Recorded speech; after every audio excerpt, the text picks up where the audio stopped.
Growing up, I always thought my family was ordinary, a regular middle-class household in a quiet suburban neighborhood. My parents, Laura and Mark, were well regarded in the community, known for their kindness and generosity. But their outward image hid a truth that defined my life. They always loved my adopted sister more than me. I'm Ethan, 24 years old, and my sister Emily is 21.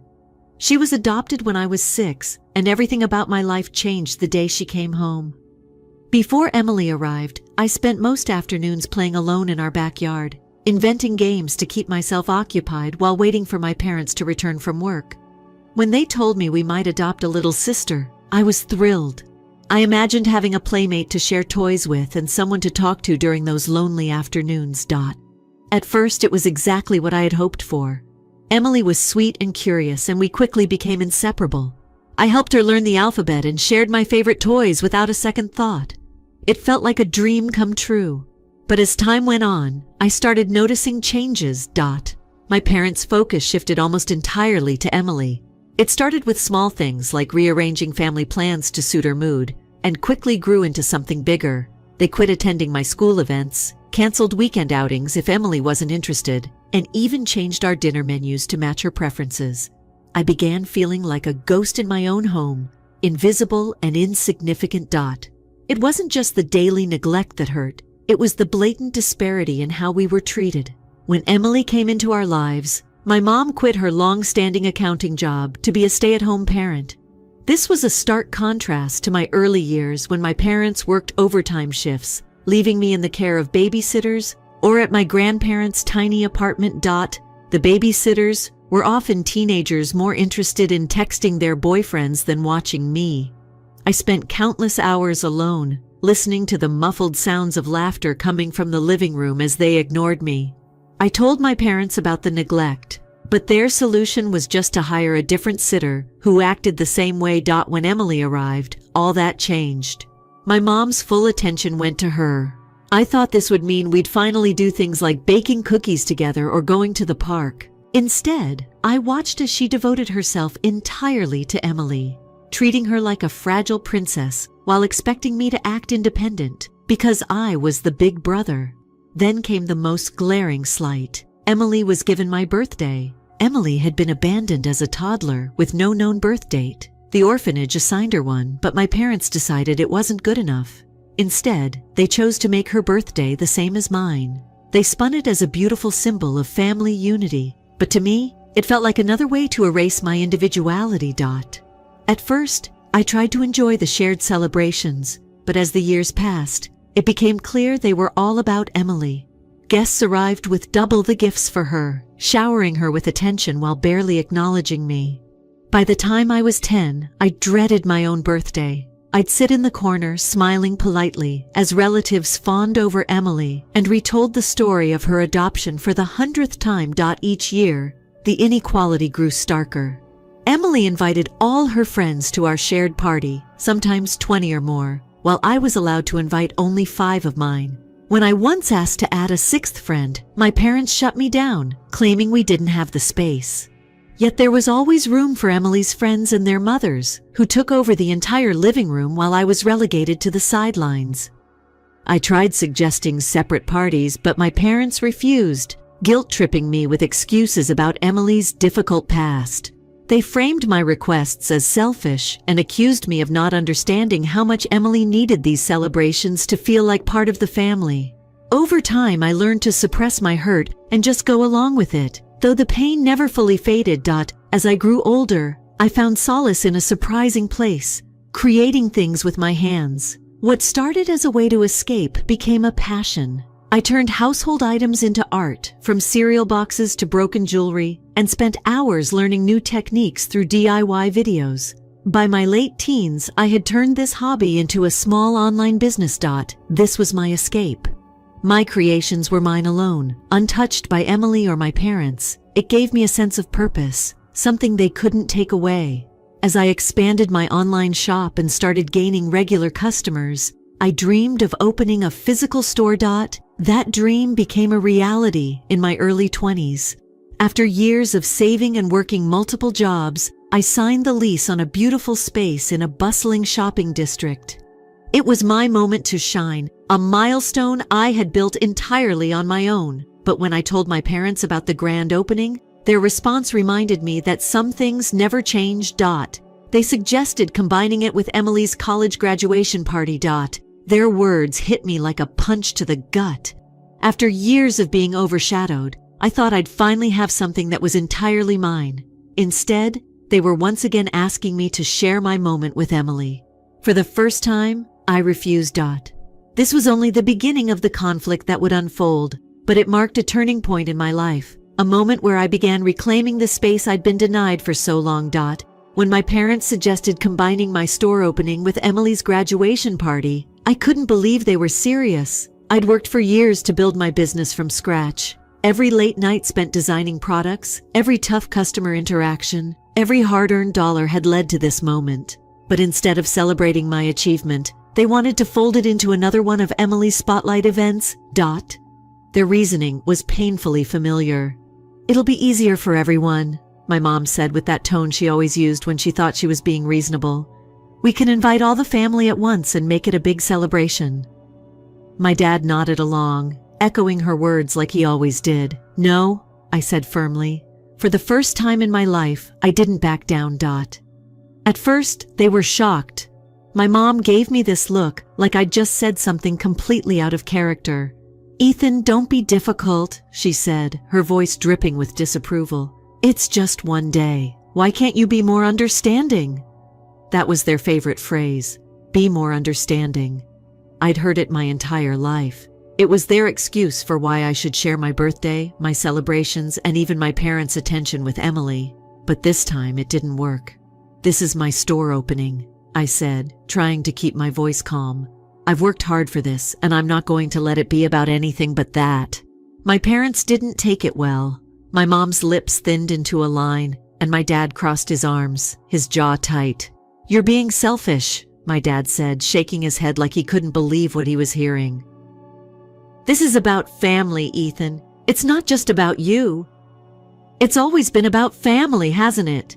I snapped, the words spilling out before I could stop myself. But somehow, that family never includes me. They didn't know how to respond to that. For the first time, they didn't have a guilt trip or a rehearsed excuse ready to go.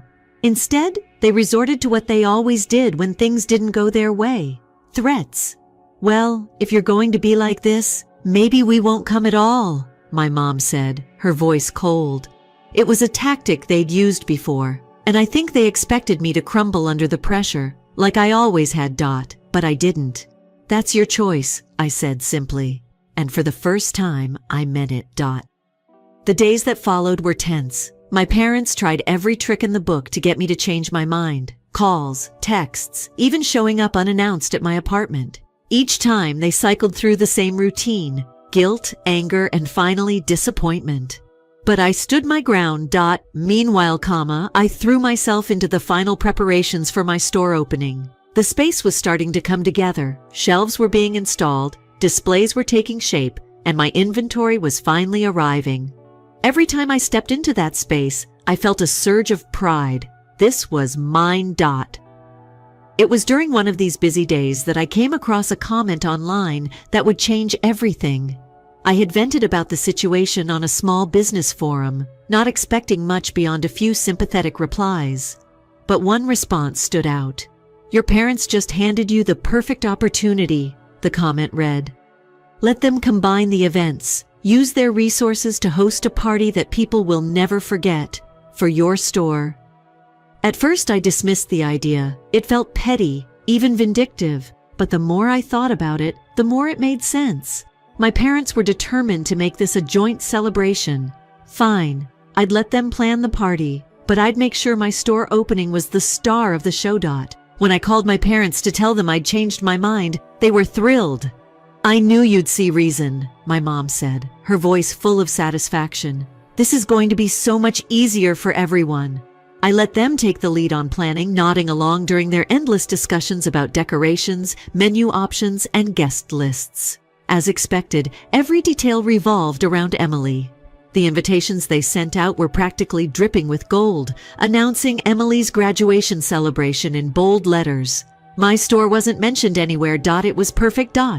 While they focused on Emily's big day, I quietly worked on my own preparations. I designed promotional materials, coordinated with the venue staff, and even set up a small display to showcase my products. I wanted everything to be ready for the moment when I took control of the narrative. The day of the event arrived, and the venue was exactly what I expected: grand, elegant, and entirely centered around Emily. My parents were in their element, greeting guests and gushing about Emily's achievements. Emily herself was basking in the attention, wearing a dress that probably cost more than my rent. But I wasn't nervous. I knew my moment would come. As the speeches began, I waited patiently, sipping champagne and mingling with distant relatives who barely remembered my name. My parents and Emily were in their glory, accepting compliments and soaking up the applause. Then, just before the cake was brought out, I made my move. I stood up, glass in hand, and cleared my throat. The room fell silent, all eyes turning to me. I just wanted to take a moment to thank everyone for being here today, I began, my voice steady. It's a special day for our family, celebrating Emily's incredible achievements. But I'd also like to share some exciting news of my own. The surprise in the room was palpable. My parents' smiles froze, and Emily's expression shifted from confusion to irritation. After years of hard work, I'm thrilled to announce the opening of my first physical store, I continued, holding up a flyer I'd prepared. It's been a long journey, and I couldn't be more excited to share this milestone with all of you. The reaction was immediate. Relatives and friends swarmed me with questions about the store, its location, the products I'd be selling, and the discounts I was offering. My aunt, who had just given a glowing speech about Emily's college journey, was now showing everyone pictures of my creations on her phone. The look on my parents' faces was priceless. Emily tried to regain control of the room with a pre-prepared toast, but it fell flat. The attention had shifted, and there was no getting it back. For once, the spotlight was on me, and it felt incredible. The aftermath of my announcement played out exactly as I expected. As the party continued, guests buzzed with excitement about my store, forming little groups to ask more questions and offer congratulations. My mom kept up her polished facade, smiling tightly as she handed out slices of cake. My dad, however, could barely contain his irritation. I caught him clenching his jaw whenever someone mentioned the store. And Emily? She vanished. By the time the party wound down and the last guests left, the tension in the room was so thick it felt like you could slice it. I was helping the catering staff pack up when my mom finally cracked. She cornered me near the buffet table, her voice low but sharp enough to cut through the quiet hum of cleanup. "How could you do this to Emily?" she hissed, her eyes blazing. I stared at her, momentarily stunned by the sheer audacity of her question. "Do what exactly?" I replied, keeping my tone calm. "Announce my store opening? At a party you insisted on combining?"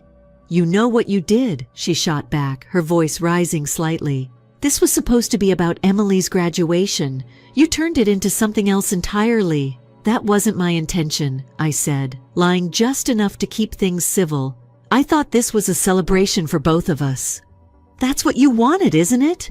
The look on her face told me she saw through my words, but before she could respond, my dad walked over, his expression like thunder. "This isn't about you, Ethan," he said firmly. "It's never just been about you. We've always tried to do what's best for the family." "And by family, you mean Emily," I shot back, unable to hold the words in any longer. "Because that's who it's always been about. My birthdays, my celebrations, even today. It's never been about me." My dad opened his mouth to argue, but before he could, Emily reappeared. She stood in the doorway, her face streaked with mascara and her voice trembling with anger. "You've always hated me," she said, her words dripping with accusation. "You couldn't stand that Mom and Dad cared about me, that they tried to make me feel like I belonged." For a moment, the room fell silent, the weight of her words hanging in the air. "Hate you?" I repeated, my voice low. "Emily, I spent my entire childhood trying to make you feel welcome. I shared everything with you. My toys, my birthdays, even my parents. But no matter what I did, it was never enough. You got everything, and I got Leftovers. Her eyes filled with tears, but I didn't stop. I'm not angry with you, Emily. I'm angry at them, I said, gesturing toward our parents. They made it impossible for us to have a normal sibling relationship. They gave you everything and expected me to be okay with nothing. Emily stood there for a moment, stunned. Then she turned and ran out of the room, her sobs echoing down the hallway. My mom rounded on me, her face pale with fury. Look what you've done, she snapped. She's heartbroken. You ruined everything. No, Mom, I said, my voice steady. You ruined everything. For years, you've put her on a pedestal and expected me to just accept it. Well, I'm done. I've spent my whole life trying to make you proud, trying to get you to see me as more than just an afterthought. But I'm done waiting for that to happen. For the first time in my life, I wasn't shouting or crying. I wasn't pleading for their understanding or their approval. I was just done. My dad shook his head, his face a mixture of disappointment and frustration. You're jealous, Ethan. That's all this is. You've always been jealous of Emily because we had to give her extra support. Jealous, I repeated, laughing bitterly. No, Dad, I'm not jealous. I'm tired. Tired of being ignored. Tired of being treated like I don't matter. You've used her past as an excuse for years, but it's not about her anymore. It's about you and Mom needing to feel like heroes. And if that means sacrificing me, then so be it, right? The room fell silent again, the weight of my words sinking in. For a moment, I thought I saw something flicker across my mom's face. Guilt, maybe, or regret. But it was gone as quickly as it appeared. We're leaving, my dad said finally, his voice cold. We'll talk when you're ready to apologize. I didn't respond. I just watched as they gathered their things and walked out, the door closing behind them with a dull thud. For the first time in years, I felt a strange sense of relief. The confrontation had been painful, but it was also liberating. I'd finally said everything I'd been holding inside for 2 decades. Whether they listened or not was up to them. The next morning, my phone buzzed with text messages from relatives. Some offered words of support, while others urged me to make amends with my parents. I read them all but didn't respond. This time, I wasn't going to be the one to fix things. The weeks that followed were quiet. My parents gave me the silent treatment, something they'd used before to punish me into submission. But instead of feeling isolated, I felt peaceful. Without their constant guilt trips and emotional manipulation, I finally had room to focus on my store, my friends, and myself. As I threw myself into work, the store began to thrive. Customers loved the handmade pieces I'd poured my heart into, and my social media following grew steadily. The grand opening had been a success, and the business I'd built from nothing was finally flourishing. But even as I moved forward, the scars of my childhood lingered. I wasn't just building a store, I was rebuilding myself. The days turned into weeks, and the silence from my parents stretched on. At first, I wondered if they might finally be reflecting on everything I'd said, but deep down, I knew better. My parents didn't see themselves as the problem. They never had. To them, I was just the ungrateful son who didn't appreciate how hard they tried to balance 2 kids. But their silence didn't feel like punishment this time. It felt like freedom. For the first time, I wasn't weighed down by their expectations or constant need to prioritize Emily. I could finally focus entirely on my store, and it felt incredible. The shop quickly became more than just a business. It became my sanctuary. Customers streamed in, some curious about my story and others just excited to support a local creator. Every positive review, every smile, and every satisfied customer felt like a step closer to the life I had been building for myself, independent of my parents and their shadow. One afternoon, a familiar knock sounded on my apartment door. I opened it to find my parents standing there looking uncomfortable. My mom clutched her purse tightly, her knuckles pale, while my dad stood stiffly beside her, his eyes darting around like he didn't know where to start. "We need to talk," my mom said finally, her voice quieter than I'd ever heard it. I let them in, though I wasn't sure why. Maybe a part of me was still hoping for some kind of resolution, some acknowledgement of the pain they'd caused. At first, the conversation was civil. They asked about the store, how business was going, and whether I was keeping up with everything. I answered politely, but kept my walls up. Knowing where this was likely headed, then comma, as if on cue, my mom shifted the topic. You know, Emily's been struggling since the party, she said, her tone filled with faux concern. She's been feeling really down. We think it might be a good idea for you to reach out to her. I raised an eyebrow, already sensing where this was going. Why would I need to reach out to her? Well, my dad chimed in, his voice firm. You embarrassed her. You stole the spotlight at her graduation celebration. She's hurt, Ethan, and she's your sister. The least you could do is make it right. I stared at them, barely able to believe what I was hearing. Make it right? I repeated. How exactly do you think I should do that? My mom hesitated, glancing at my dad for support before continuing. We were thinking, maybe you could bring her on at the store, you know, as the manager. She just graduated and she could use a job to get her started. I laughed, not because it was funny, but because I couldn't believe the sheer audacity of their request. You're kidding, right? My mom's expression hardened. Ethan, don't be so dismissive. Emily has a degree and she's very capable. This could be a great opportunity for both of you. Capable of what? I shot back. She has no experience in retail, no understanding of how this business works, and no interest in anything I'm doing. You think I should just hand over something I've built from the ground up because she's, what? Sad? You don't understand, my dad interrupted, his voice rising. She needs this. She's had a tough time lately, and as her brother, you should want to help her. No, Dad, I said firmly. What she needs is to learn how to stand on her own 2 feet. And what I need is for you both to stop trying to make me responsible for her happiness. The room fell silent for a moment, the weight of my words hanging heavy in the air. My mom's eyes flashed with anger, but my dad's expression shifted into something closer to disbelief. This isn't who we raised you to be, he said finally, shaking his head. We taught you to value family, to be there for each other. No, you taught me to be there for Emily, I replied, my voice steady. You taught me that my needs didn't matter as long as hers were met. You called it family, but what you really meant was sacrifice. My sacrifice. Their expressions changed then, morphing into something I couldn't quite read. For the first time it felt like maybe, just maybe, they were starting to understand. But that moment was fleeting. My mom stood abruptly, smoothing her skirt with shaking hands. If that's how you feel, then fine, she said coldly. But don't come crying to us when you realize how lonely life is without your family. I nodded, standing as well. I've been lonely for years, Mom. The difference now is that I'm finally okay with it. They left without another word, and I closed the door behind them, leaning against it as the weight of the confrontation settled over me. It wasn't the resolution I'd hoped for, but it was a closure of a kind.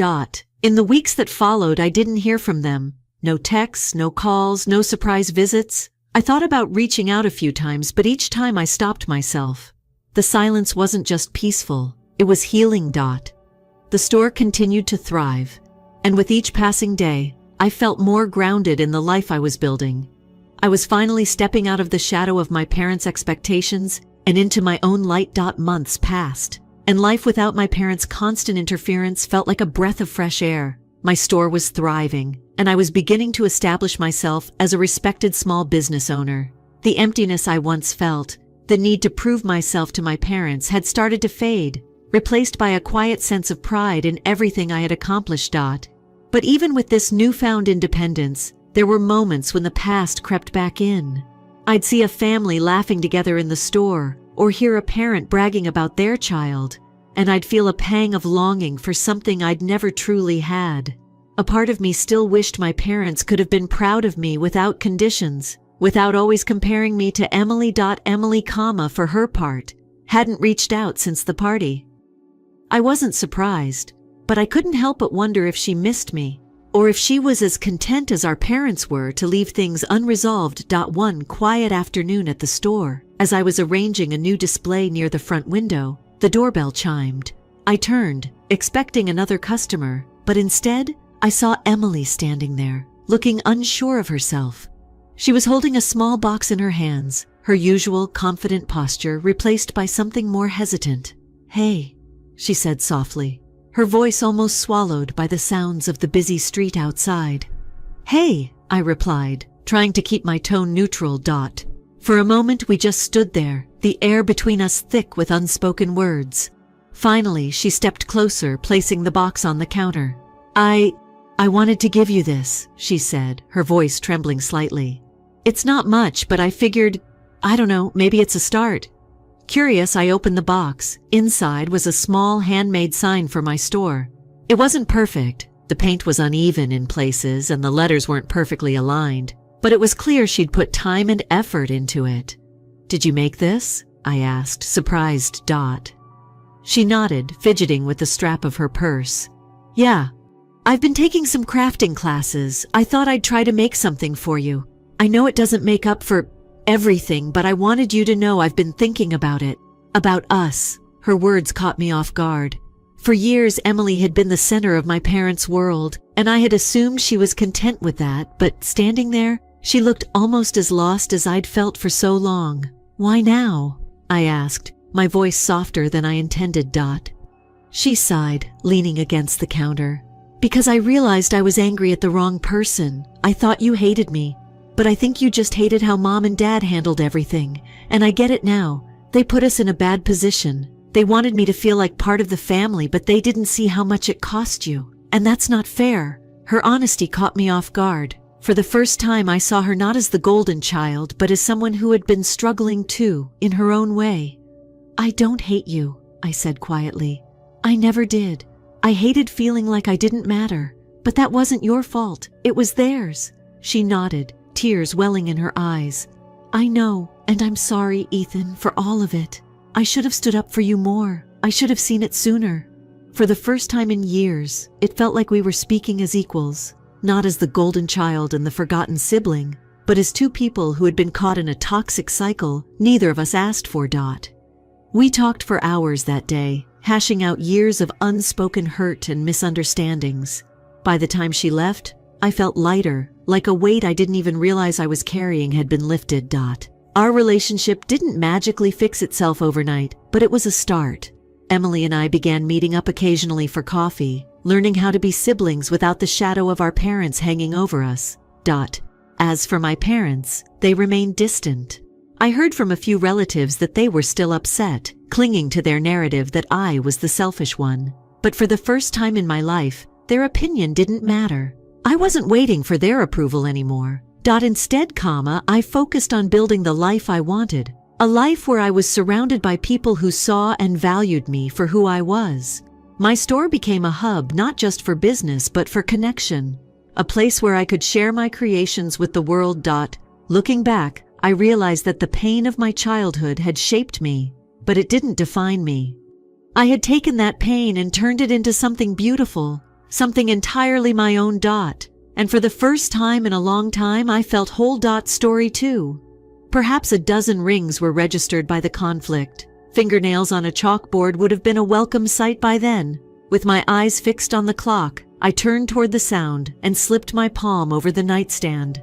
Slowly, consciousness started to emerge. The time was 2:00. I was determined to only answer if the ringing continued. The answering machine was thus not in use. My pulse immediately quickened when I realized I was alone. Twice that night, I had been roused from a deep sleep. The initial wake-up had occurred a few hours prior, following a dreadful dream. I would describe the event as really powerful and cold. Now that they realized I was partially to blame for the incessant ringing, someone else appeared determined to wake me up. I groaned. The answering machine wasn't working tonight since Alice wasn't there. Earlier, Patrick had rented the vehicle. I didn't want the machine to receive any messages from the kids when they phoned. By now, Patrick might be home. Naturally, anything less than a bomb explosion would go since our youngster was known to sleep soundly. He missed it. There is one call that you detest the most as a father of 2 adolescents. I was being awakened by a growing fear that this was the one, if it were. I was unsure of how I would inform my wife Rita of her absence. Before I heard what I thought would be bad news, I was by myself with the children. I took a big breath. A few days before, my wife had departed for Harrisburg for a 4-day seminar for social workers. I offered the family car, even though it was only a 2-hour journey. She chose to take the train and take a taxi to the motel instead. There was really little use for an automobile. Every session took place on site. This made the automobile available for the kids to use. I hoped that one small decision had not resulted in a major problem. I used the cushions as support when I picked up the receiver. "Hi there, Mr. Harper," murmured a lowly voice. "Yes, Mr. David Harper. Is he the one making the call?" "This is Lieutenant Huntington from the Pennsylvania State Police, Mr. Harper. I'm phoning in reference to Rita, your wife." I raised my voice steadily. "Rita? What's the matter?" "Now, sir, I was paying close attention, completely conscious. Steve talked after being shot, and your wife was admitted to St. Vincent's Hospital. Shooting. God, oh God, is she? All I know is that she is currently being worked on. The doctors say she has a decent chance, Mr. Harper. What happened?" "That's what we're investigating, sir. All we now know is that your wife was seen straying close to the West Rim Trail. She was fortunate to find a number of nearby campers who had expertise in tending to her injuries. They transported her to Ansonia's emergency clinic. She was then transported to Steve Sports Trauma Center. I made an effort to follow him. What was he talking about? He noted Ansonia, which must be a town, and a section of the West Rim Trail. Then, Miss Philly, I could have heard Steve Sport. I had to ask. Steve Sport explains why Harrisburg didn't have any hospitals. The trauma unit nearest to me was Steve Sport. Harrisburg is far away from us. I am aware that at this early hour, you may not find this to be entirely rational. I'll give you my mobile number. I apologize, Lieutenant. I need to get our kids together first. I'm going up there after that. Please give me your second cell number, Mr. Harper. If her condition changes, I'll keep you informed." When the call ended, I was sitting on the side of the bed. In a matter of seconds, a lot of my emotions were competing for dominance. Anger, sadness, and fear all surfaced. Fear was triumphant. Rita had been shot. One thought kept coming up. I needed to start moving. I had previously been to Steve Sport once. A few years ago, I went to the Little League World Series with our son Patrick and a couple of his closest friends. I recalled the route. By car, it took more than 4 hours. I would probably arrive shortly if I left now, after 7 o'clock. I walked down the hallway and was relieved to see Patrick sleeping in his room. He would want to come knowing that my daughter's phone was on quick dial, just like Alice did. I started searching for my phone. I called her and was immediately placed on voicemail. I tried a couple more times, but the results were the same. She had turned off her cell again. Oh no, I had repeatedly told the girl to keep her phone on at all times. All I would need to do is leave her a note. Hopefully she would get it before we left. The next caller was Jimmy, my brother-in-law. Since I got him on the first ring at that hour of the morning, I was relieved it had been him and not his wife. In regards to Jimmy, she would have been quite domineering. Although he sounded worse than I did, he clarified himself right away. He lived less than 5 minutes away from us after I explained the situation. We would thus pick him up on the way. Then I turned back to Patrick. I wouldn't be able to leave him alone. He was immediately available and right close to his mother, unlike Alice. Naturally, I quickly started to regret my decision since once he woke up, a barrage of questions arose, the most of which I was unable to respond to. I left him to get dressed, relieved to have taken a break. I hadn't thought to ask the trooper the questions Patrick had. I became aware that the only injuries I knew about her were from a rifle blast. I took a big breath and pushed those issues away. We had to go to my wife, so that task required all of my attention. While my kid was sorting his things, I had to make some last-minute travel arrangements. I launched our computer and navigated to a map website. The lieutenant had mentioned Sonia and Pennsylvania. I was completely unaware of it. Based on my investigation, Sonia had indeed been kidnapped and brought to Harrisburg, which was 146 miles distant, by car or 2.5 hours away. The gunshots had hurt her. Did she also sustain injuries elsewhere? After this ordeal, will she ever be the same? Would she be alive? Despite my greatest attempts to suppress the questions, they still burst. She had a decent chance, the lieutenant said. When he indicated her injuries were life-threatening, he was referring to gunshot wounds. He had used it more than once. That final thank you nearly caused a bout of hyperventilation. I lowered myself to my knees and prayed in silence for the next few minutes. I had to begin grabbing. I was losing it just like Patrick had before. Other than that, I was aware that Rita had been shot. She had a strong probability of surviving while in the hospital. She had been found 146 miles away from where she was supposed to be. The police were investigating. I would hold off until I had the opportunity to meet them in person. Otherwise, worrying myself or my family with obsessive thoughts would be pointless. After packing some clothing, which was a faster activity than finding the vehicle keys, we were on our way to pick up Jimmy. As we drove up toward the mountains and then turned left halfway across the state to Stevesport, we were fortunate to have a clear, dry July night. It was the longest ride of my life, although the roadways showed very little traffic. In the automobile, we had a respectable time. I didn't say much. Patrick recalled funny things his mother had done, particularly her culinary accidents. Then, in passing discussion, Jimmy's early memories came to the surface. Nevertheless, the stories were unable to convey the distance, and the most of the trip was silence. I was aware that each of us thought about the questions we were afraid to ask each other. Who had committed this terrible act on her, and why would she still be alive? Why would someone mistreat Rita? Imagine if in order to get to me they pursued her. No, that was illogical. Our day-to-day activities were rather typical. Did I know anyone capable of such savagery? Maybe 20 years ago. But I was already past that stage of my life. Of course, this couldn't have been sparked by a single incident so long ago. Still, I gave that thought some thought. I then had a look at her work situation. Rita worked as a manager. She worked mostly with families who were in difficulty. The majority of them had children who had experienced some of the worst abuse and neglect in the country. She experienced burnout.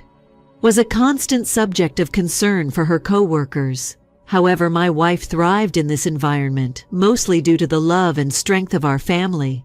Perhaps someone with a connection to one of her clients had sought revenge, which also seems distant. Those who worked directly with clients were more at risk. Sort of. It greatly increased the terror and made the violence unpredictable. Did they fail to think about it? I politely informed Jimmy and Patrick that we would definitely run across the reporters at the nearby hospital. The shooting of Rita would make headlines. I advised them to direct all inquiries to me, because I am familiar with the media from previous encounters.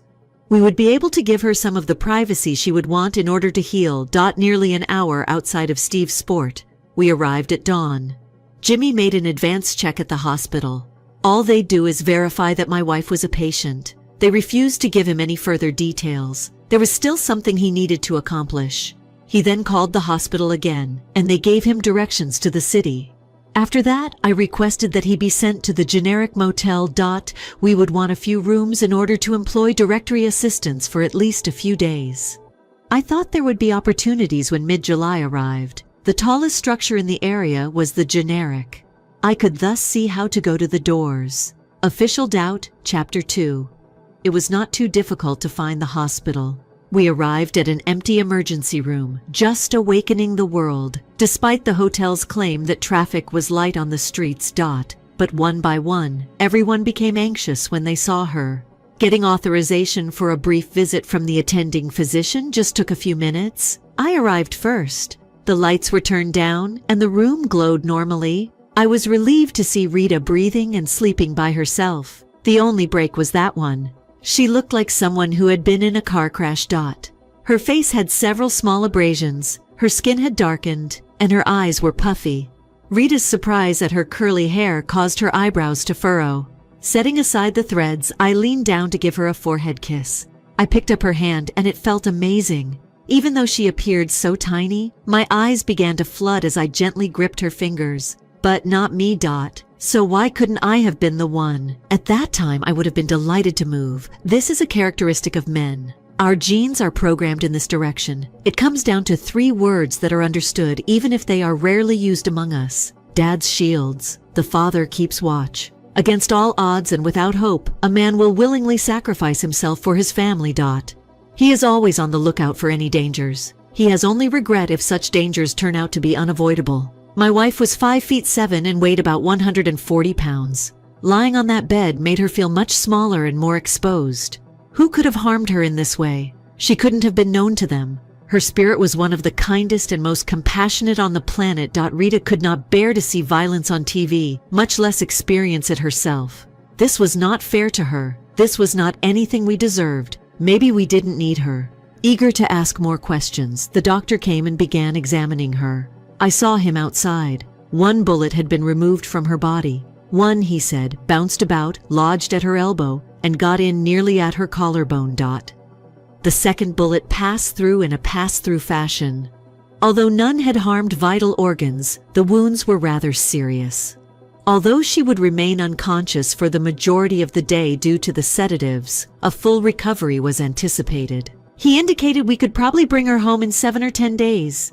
I requested that Rita be sent to Lake Canal Hospital, which is only 4 miles away from our home. He would contact the physicians on the other side to begin the process. The day after tomorrow, she may be flown. After he left, I gathered near the nursing personnel. Knowing that my mother had been a nurse, I began by writing down what they had done for my wife. I understood that only they could provide the actual answers about my wife's condition. Over the past few hours, she appeared more relaxed. According to the nurses, I then heard a story of what had happened prior to her admittance. I thought Rita was admitted in a very distressed state since she is persistent. That was verified. Additionally, I was unaware of the importance of the couple whose campsite she discovered. They played a major role in saving her life. Blood was virtually all over her clothes, although it was hard to see until you looked closely at the fabric's hue. They chose to thoroughly examine her physique even though she had first passed out from intoxication. She was stunned. It dawned on them that her bleeding was under control. By the time the EMTs arrived, she was still in excruciating pain and had repeatedly passed out throughout the journey.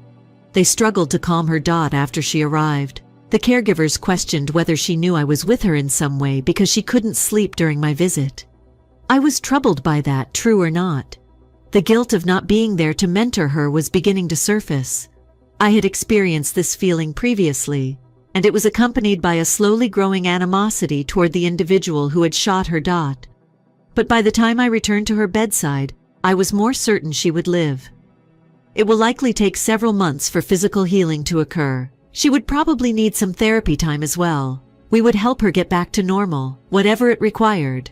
We have not been unfamiliar with adversity. 6 years ago, I recalled another difficult time in our marriage. Our first medical emergency. Rita said that I love was becoming uncomfortable at the moment. Even as we experimented with various postures, often avoiding physicians, the problem persisted for several weeks. To see one, my wife needed to be persuaded. Further investigation revealed that she had a large fibroid tumor.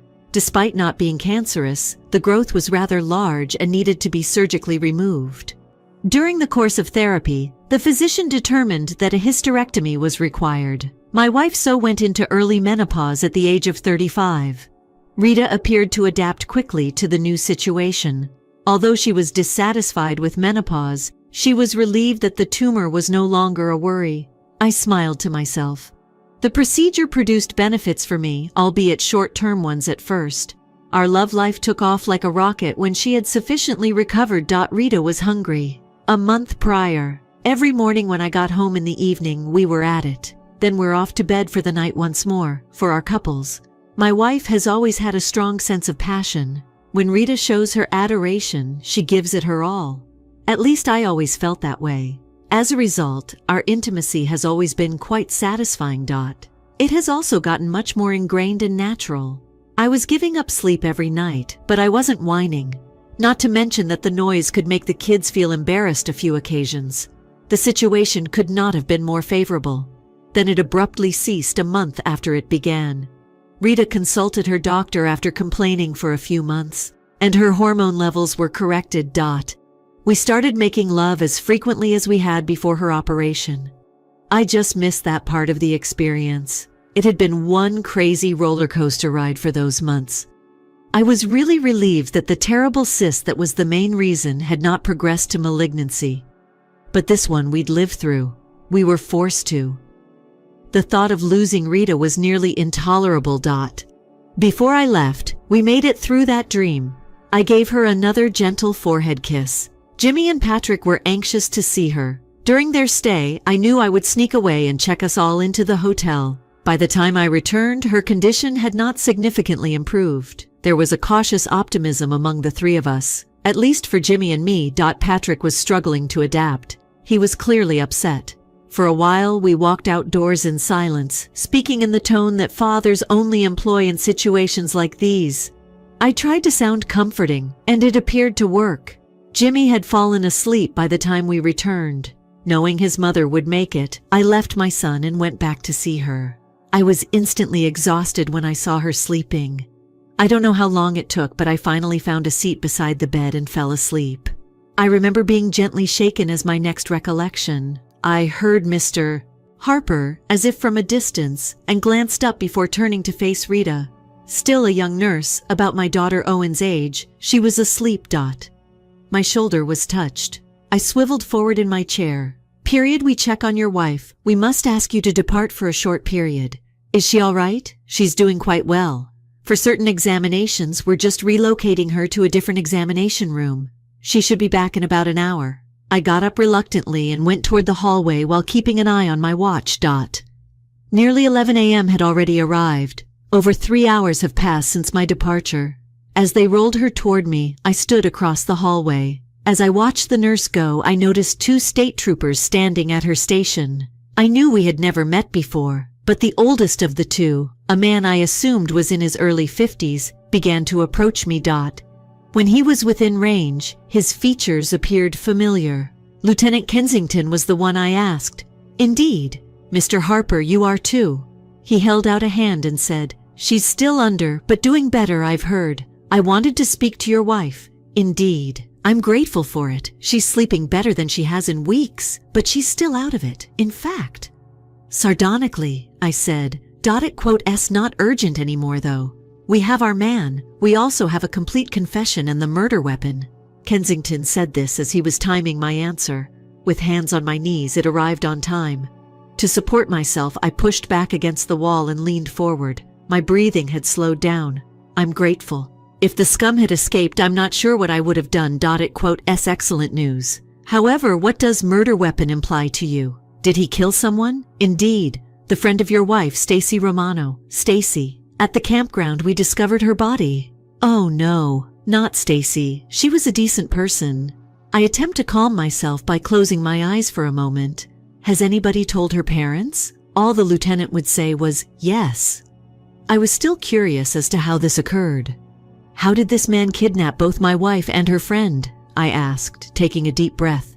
Did this beast explain how he abducted my wife and Stacy? Abduction?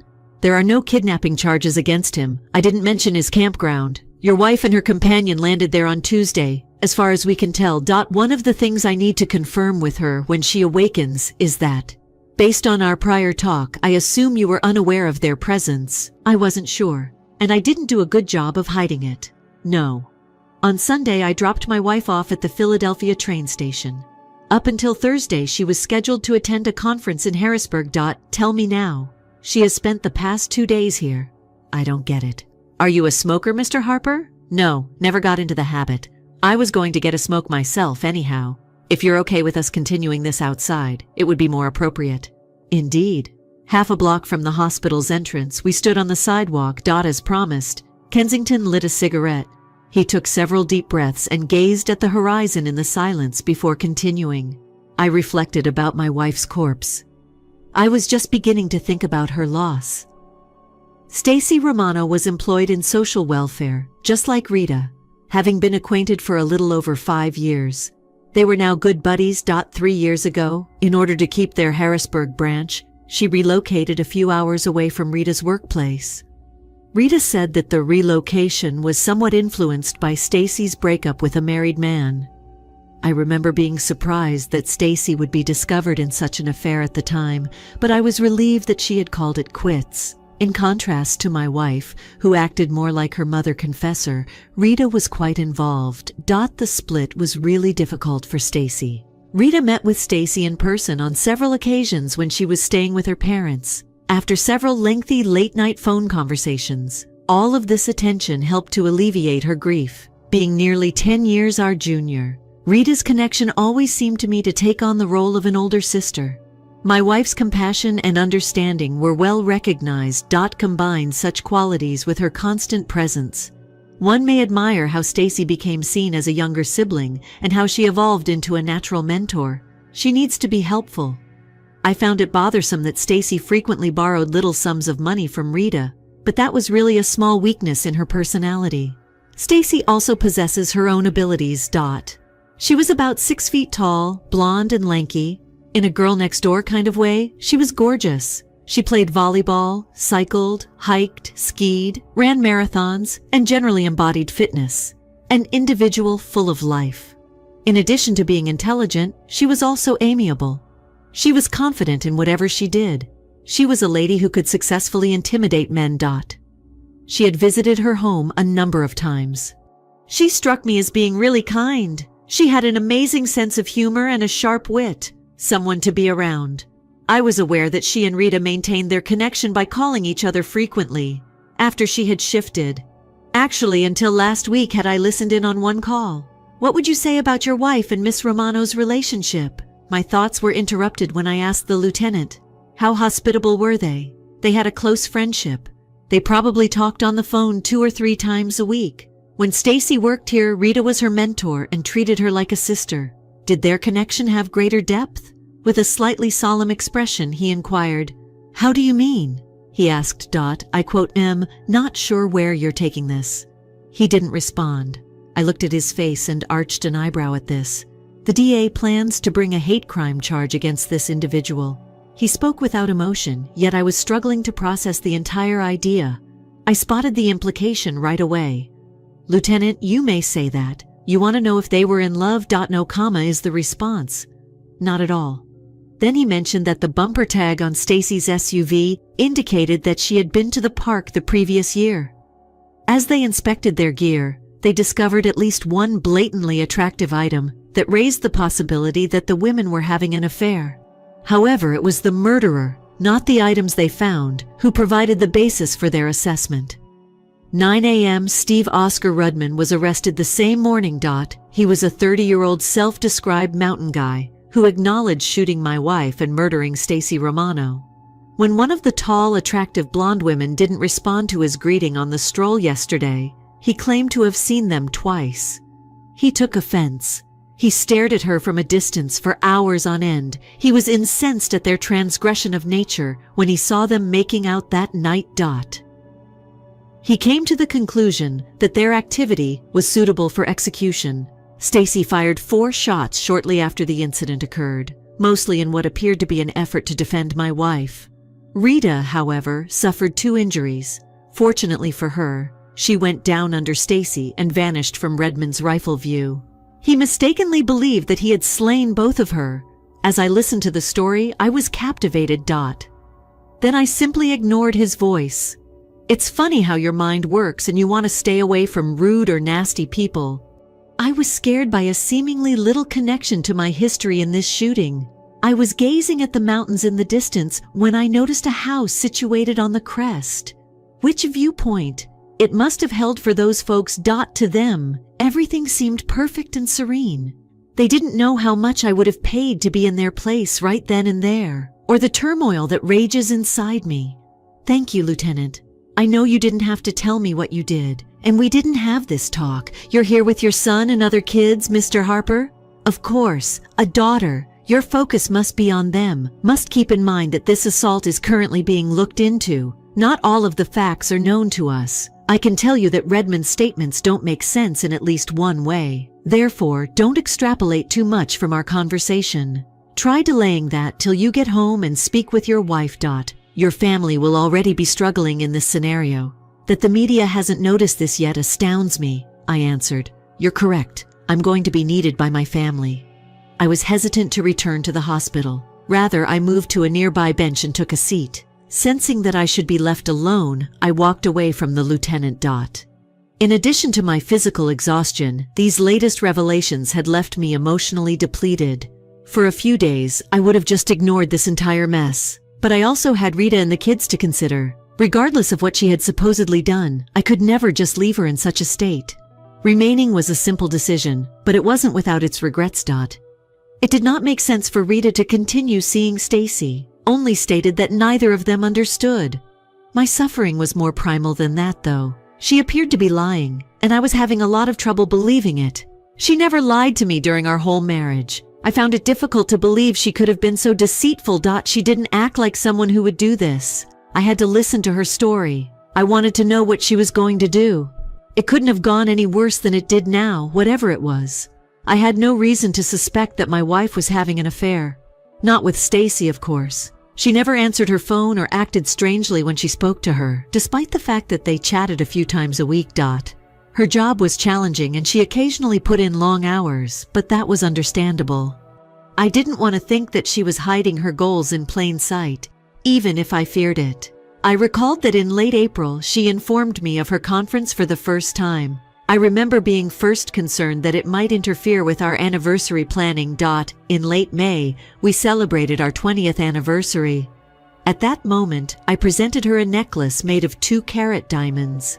We then took a limousine to New York, where we spent the weekend at the Plaza and attended a Broadway production. The look on her face when I gave her the necklace was priceless. Yes, she did begin to weep. Were there tears of joy or guilt? A mirror image? I stumbled to admit that I had ever thought her behavior was phony. However, she and Stacy were at a campaign and did not appear to be acting on impulse. If someone was going to miss the conference, why would they go camping? Along with other factors, advanced preparation was necessary. When did they dream about their vacation? I wanted to know. Those questions would have to wait, though. Rita suffered a bullet wound. Regardless matter how she got there. My heart longed to lead her when she was at its weakest. There was time to ask inquiries after she began to feel better. We didn't need any unnecessary diversions that would just make her angrier. When I found Jimmy and Patrick in the cafeteria, they were eating by themselves, and I was happy that no one seemed to be paying any attention to them. I didn't want to trigger an alarm, but I wanted to speak with them outside of the hospital. I was concerned about the press at the time. Even if I didn't want to, I would have to tell them everything. Was it that? Or did the media spin it? Hello, everyone. I parked where we did this morning. As soon as you can, could you meet me at the car? Jimmy looked up at me, but Patrick interrupted him before he could make a question. Dad, has Mom's condition changed? The question was direct yet obviously nervous. No, your mom's still asleep. Before the media arrive, I must update you both on the investigation. That's all. The conversation I had with the state police just ended. That was sufficient motivation for them to leave town. I took us to a station for observation. On the way to Steve's Sport, we went by. The distance was 6 good miles. Jimmy said. Where are we heading, David? Has Alice been contacted? We're heading to a place where we can talk without any interruptions. Didn't she say she was supposed to spend the night at Jocelyn's, Dad? You're correct. I had been ignoring her asleep all this time. I was becoming annoyed when Patrick politely phoned her from my cell.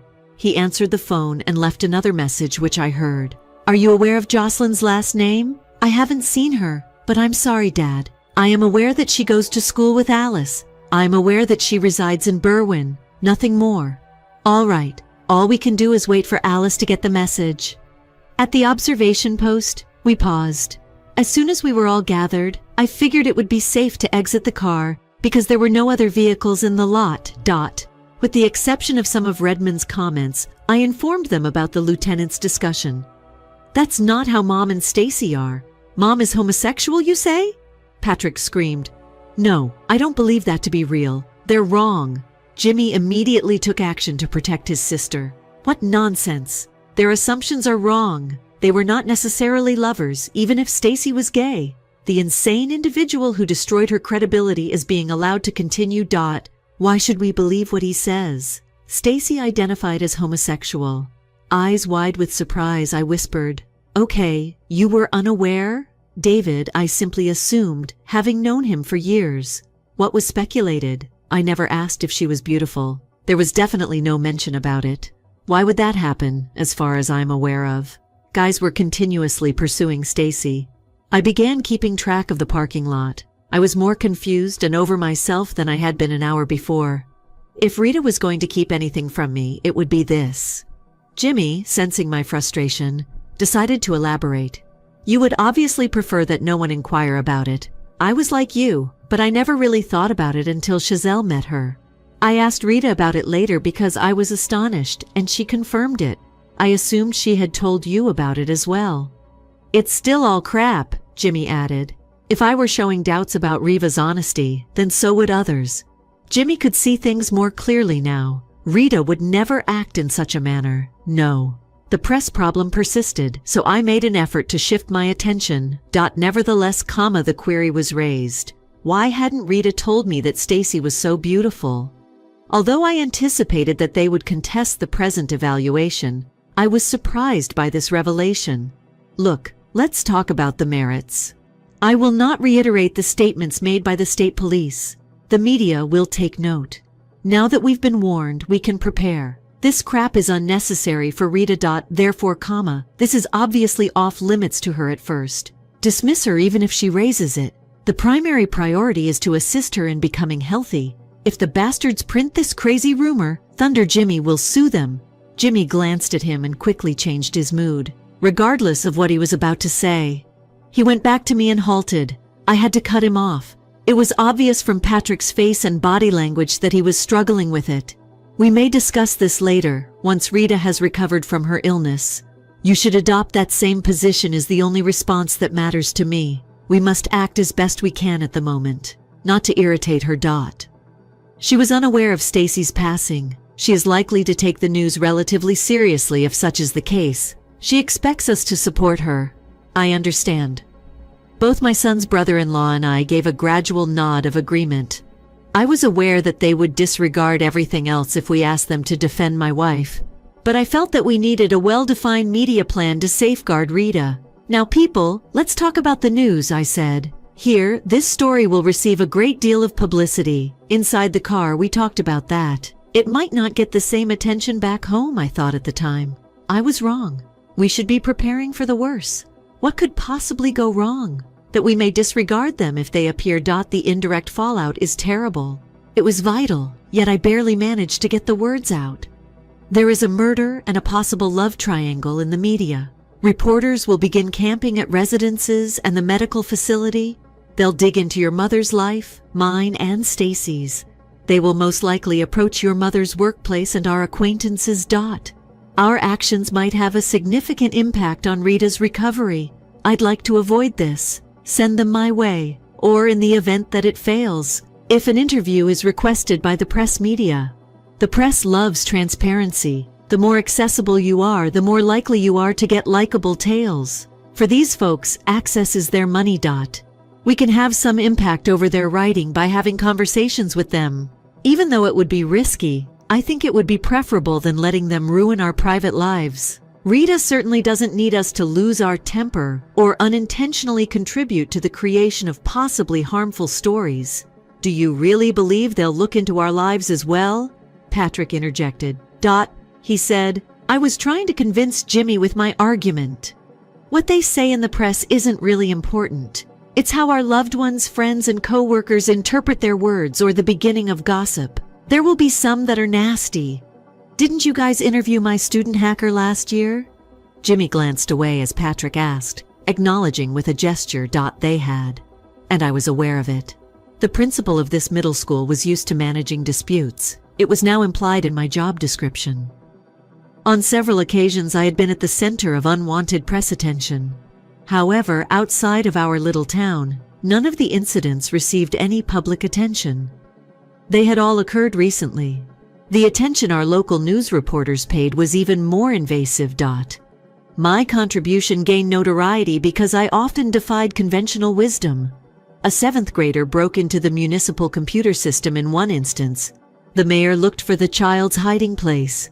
The young boy was a student on the honor list, absolutely not a threat. He recently found a security flaw and made the mistake of reporting it zealously. He informed the township administration of his findings. He didn't cause him any harm. I defended him and managed to keep the youngster enrolled in school without affecting his academic record. They also arranged for him to assist our computer teacher as a volunteer community service project. A few months later, a 6th grader posted derogatory comments about her English teacher on her private webpage. The teacher received severe criticism despite the fact that no threats were made or intended. Nevertheless, I was intrigued by the review itself. It was one of the most literate books I had ever read, especially for the child's age. I ensured that her apology was similarly unambiguous. Several board members wanted her expelled from the university on the basis of free speech, even though none of her online activities took place on school property or premises. I objected and resisted.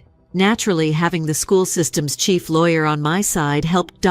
We prevailed, and that youngster became one of our yearbook editors the next year. These kids made very minor errors in judgment. But with a ferocity typically reserved for dishonest politicians, the local media followed their tails. For what reason is the inspection being scrutinized? As a result, it was discovered that the juvenile hacker was the grandson of the mayor's political rival. I was informed that the mayor pressured the local newspaper to feature the article on the main page. I started to being targeted because I got in the way. In an attempt to get competing viewpoints, the reporters even went out looking for my family. Luckily, I was never asked to do an interview. Additionally, the composition's briefness was ensured by their accessibility. Those were minor incidents that were exaggerated to an extreme.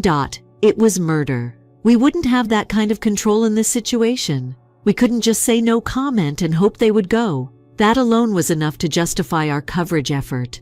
Administration. I explained everything to Jimmy and Patrick, but Jimmy was still enraged by the prior allegations made against Rita. He became indifferent. "Fuck him," he said. "We don't say anything, I say. Nothing to say, no interviews, nothing. We shouldn't assist them if they wish to spread rumors." Since Patrick would have to make the decision, we did. I turned to see what he thought. He must have participated in it. His expression began to reflect, but I wanted his full support. Jimmy quotes. It took him only a few seconds to express the same attitude. The reporters should be ignored, according to Uncle Jimmy. They were quite insistent. I wasn't in the mood for a lengthy argument, even if I disagreed. We needed a strong front. My family's survival was at stake, and the press posed yet another threat. "We'll do it your way. All right. No interviews." We went back to the hospital when that was handled. I was too exhausted to explain my stance as we entered what I anticipated would be a powerful media assault. Even though I knew where she had been before to the incident, I was still struggling with my own guilt over not being there to protect her. It didn't matter. The feelings of disappointment remained, and now they fought against a fear that I could have lost her in yet another, most unexpected way. 2 TV vans were parked outside when we arrived. Several reporters and their cameramen were at the door. I assumed that the hospital staff was blocking their access. Despite Patrick's Phillies baseball cap, I saw another reporter covering live from the side lot. We may have gotten away unscathed as we made our way through the crowd without spotting any of them. Someone paid close attention to it, and he quickly found that several very angry reporters were blocking him. "Are you Rita Harper?" one of them said. "Son?" Patrick paused long enough to engender suspicion and attract the others. "What's wrong with her?" the follow-up arrived. Someone else shouted, "Have you discussed the shooting with her? What is her reaction to the death of her partner? Before the incident, did she know Steve Rudman?" At that remark, Patrick paused and looked up at the inquirer. "To what extent did you know Stacy?" "Romano?" another reporter interrupted. While Jimmy stopped the interrogators on his other flank, I hurried to Patrick's side, ignoring them. Neither of us looked at any of the persons present or said a word. They were still unaware that we had entered. However, we now realized that Rita was our relative. She was sleeping pleasantly, yet she was still out of it. As a result, we were less jovial, as we each attempted to control our fear of her unconsciousness. It was hard to bear the weight. Throughout the day, we alternated sitting at her side as we continued our vigil at the hospital. Jimmy had also communicated with my in-laws, who were in Greece visiting relatives. Thankfully, Jimmy had communicated with Giselle, who then sent Alice the latest information on her mother's health. We had to keep ourselves off due to hospital regulations. My parents, my sisters, Alice, and several friends had phoned by the time we got back to the hotel. The trick didn't work. She was resolved to accompany her aunt on the journey. Nevertheless, at the conclusion of the call, I felt a little more at ease. I was even more glad to hear her voice. We yearned for our conversation to return to normal. I tried to use them as a tool to try to keep her at home, but I had refrained from discussing what was generating the media's interest. The phone call from my mother just made me more worried. My parents were a very other matter.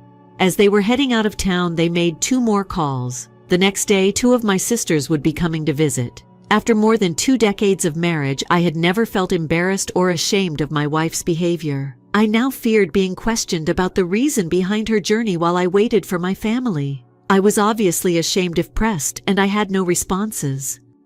In addition, I felt guilty for allowing my pride to affect me in this way. I believed that until all the facts were known, I had to maintain my wife's reputation within the family. How might I accomplish that? I was concerned about that until they all showed there, which wasn't too long.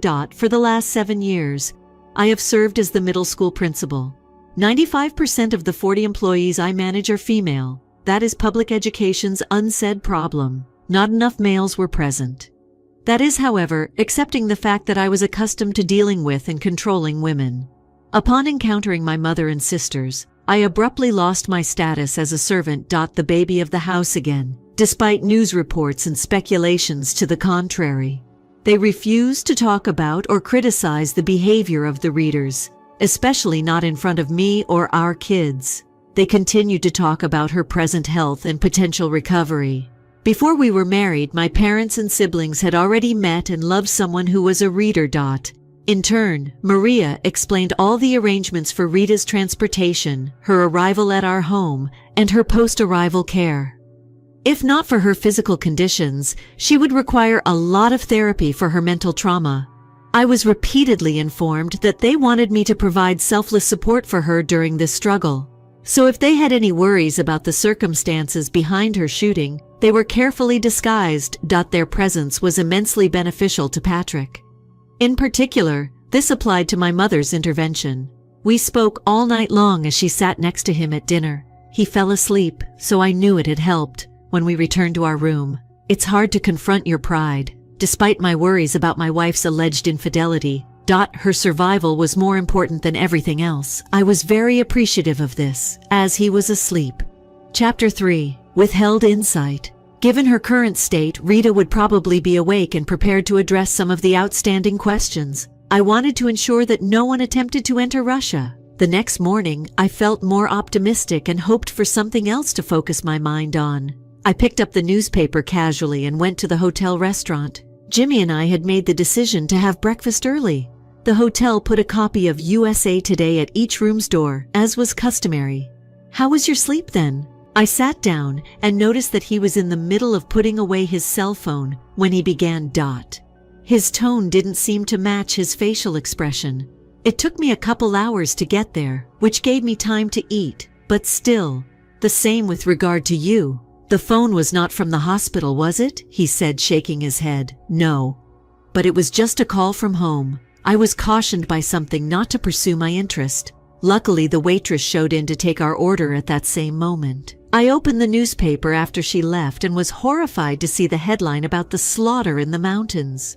I tried to interpret something into Rita's smile while my gaze remained fixed on her face. What did she tell me?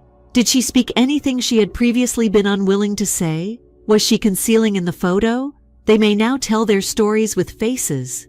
As I began reading the associated information, I said Redmond, S. reversal of his confessions and the Lycoming County District Attorney's pursuit of prosecution under the hate crime statute are best described in 2 words. I briefly closed my eyes because I thought things couldn't possibly get much worse. Rudman asserted that it had proven his innocence and that my family would continue to make tabloid headlines for a year or more due to a court fight. Jimmy was aware of the problem. He took the paper from me as soon as I closed my eyes. "Come on, let me see David." In between, he informed me that in case I was interested, the photo was shot by Stacy's mother, and the article largely included her interview. According to Jimmy, the photo of those 2 was just a few days old. Oh. He began to read as his voice faded. The reporters implied that Stacy and Rita were lovers, even if the author did not say so. The fact that Stacy was actually lesbian and that she was progressing more quickly than anticipated were frequently stressed. She was a close companion. Ironically, I pointed out another omission since, despite the fact that she had reportedly visited our home while receiving treatment, I was unaware of her illness. Because she had been shot dead in her prime, Stacy was portrayed as a sad person. I don't want Rita to see this, Jimmy. Actually, I don't think we should talk about it at all, if she mentions it. I was unable to look him in the eye as I mentioned. A flood of emotions was being triggered by the sight of Stacy and Rita together. I did my best. Inquiries about Rita's intentions were again enticing. From deep inside, I relied on him to keep me from becoming hopeless.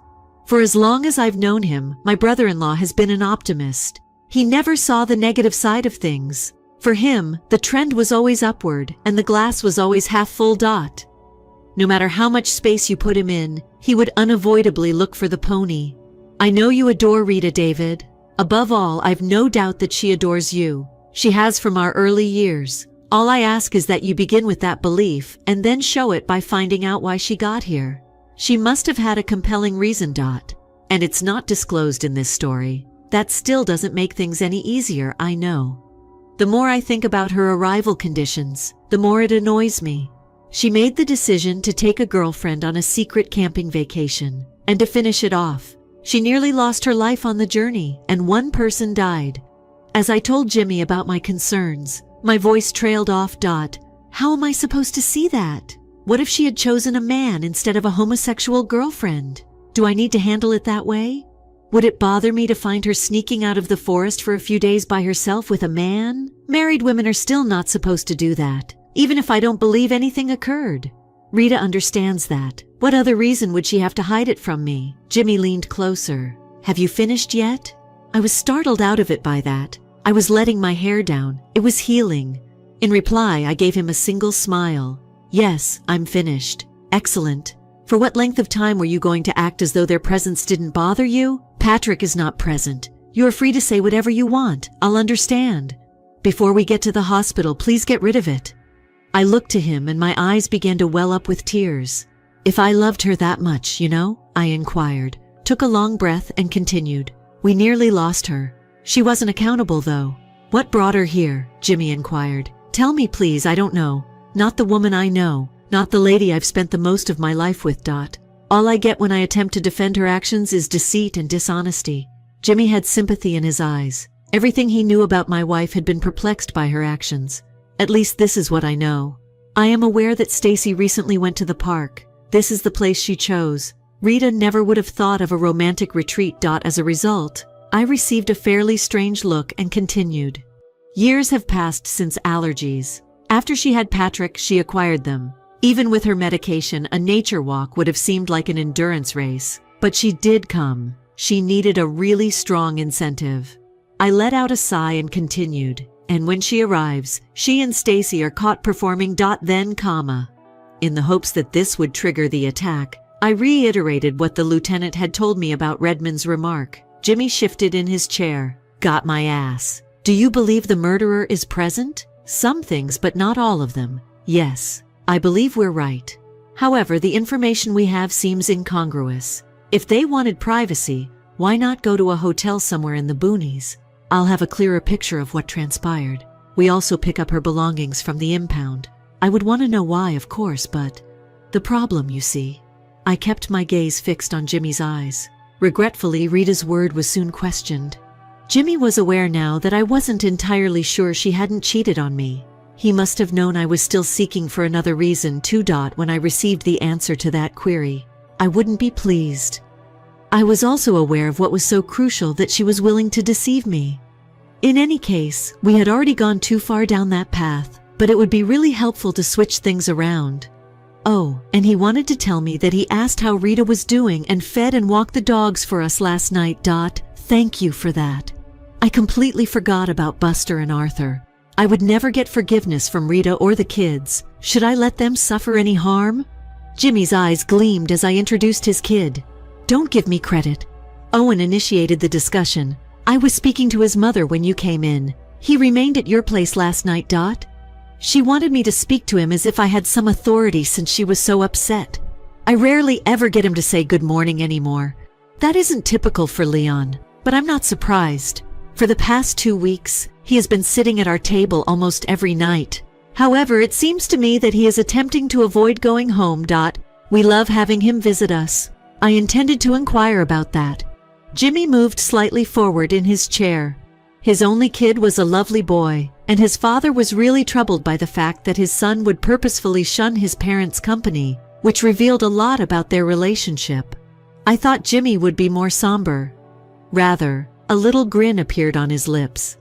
On certain social topics, Owen and his mother are at odds. Social problems? I gave it some thought. Problems with a girlfriend, are you certain of that? That one had to make us both smile. He is 16 years old. Remember that age? Brenda.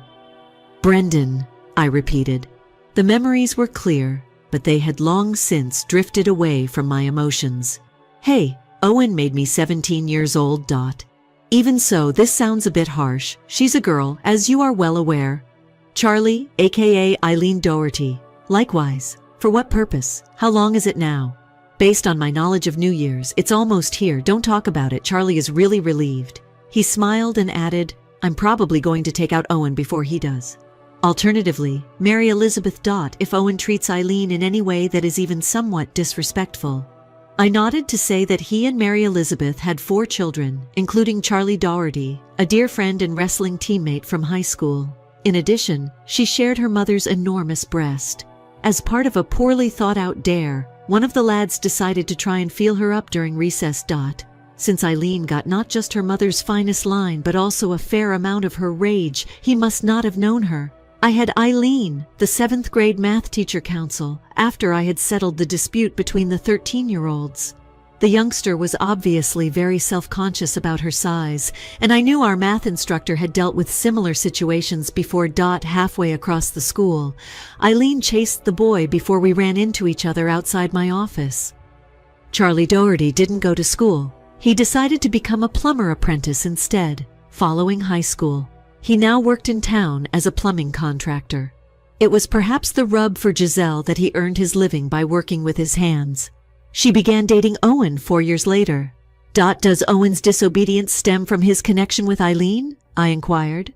Believe me, I chanced to overhear part of their conversation. Owen initially grumbled about his mother before declaring his hatred for her. I assume it's because Giselle is adamantly against his choice. Giselle is someone you know. She told everyone what she thought. For her son, the girl is unworthy. Naturally, he has responded to her by keeping quiet.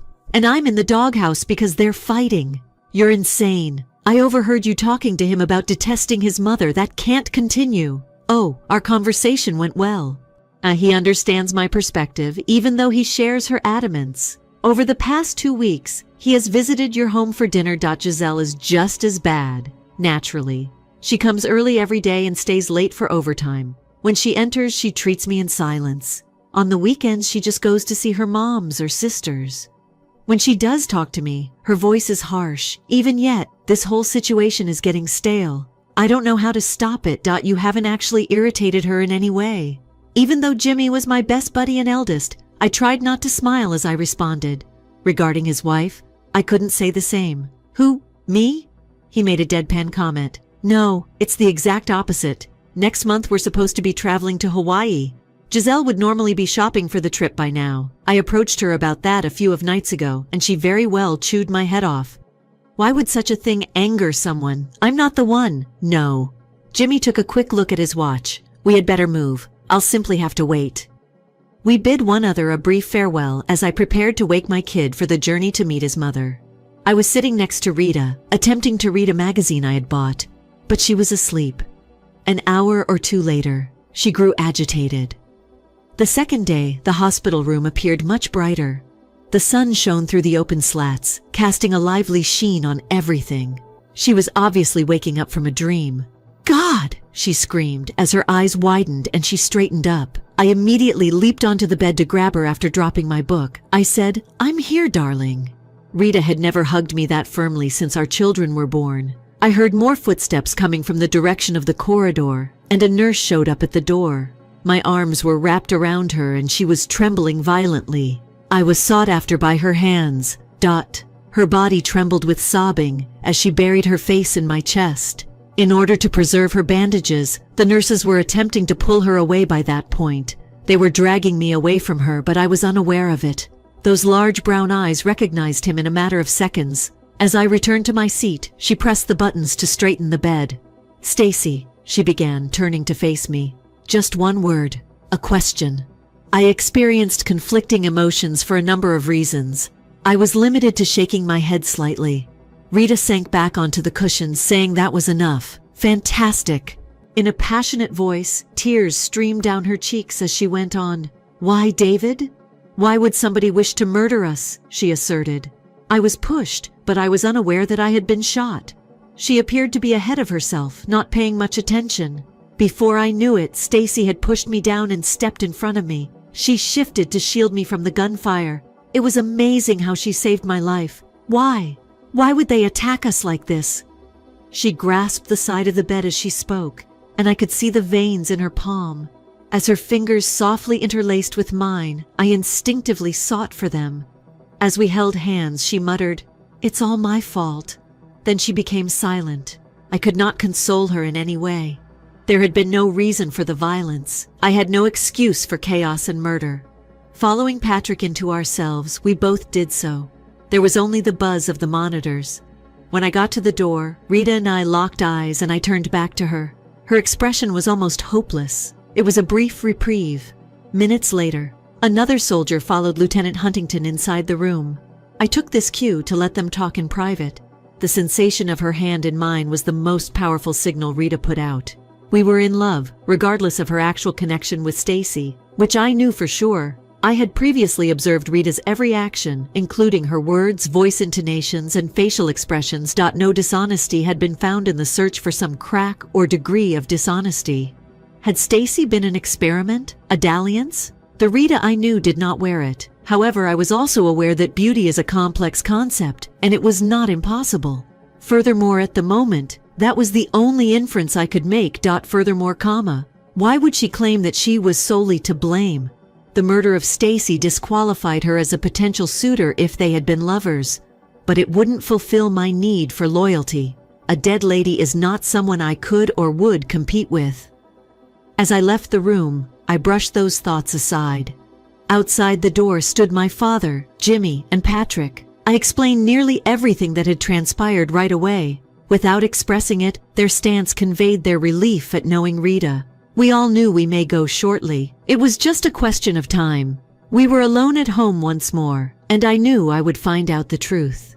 The trooper who had been with Huntington emerged from Rita's room when he wasn't running as soon as I had done this. His stride made it clear that he was eager to get out of the building.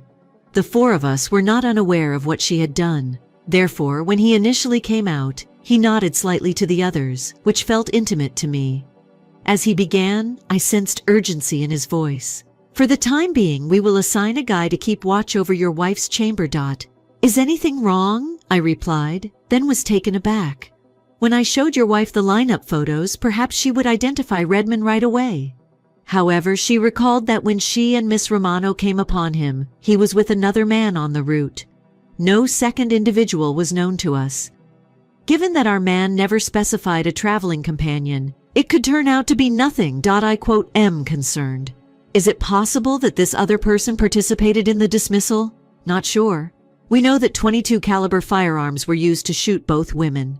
The ballistics research is ongoing. It's unclear, though, if the rounds came from different weapons. To be on the safe side, we will once more provide protection. Did she mention how he looked? Kensington paused and gave me a look that said I was asking for too much. I could ask Rita, but I'd rather not, I demanded. He is Caucasian, in his early 30s, with a moderate build, short dark hair, a mustache, and a relatively tall stature.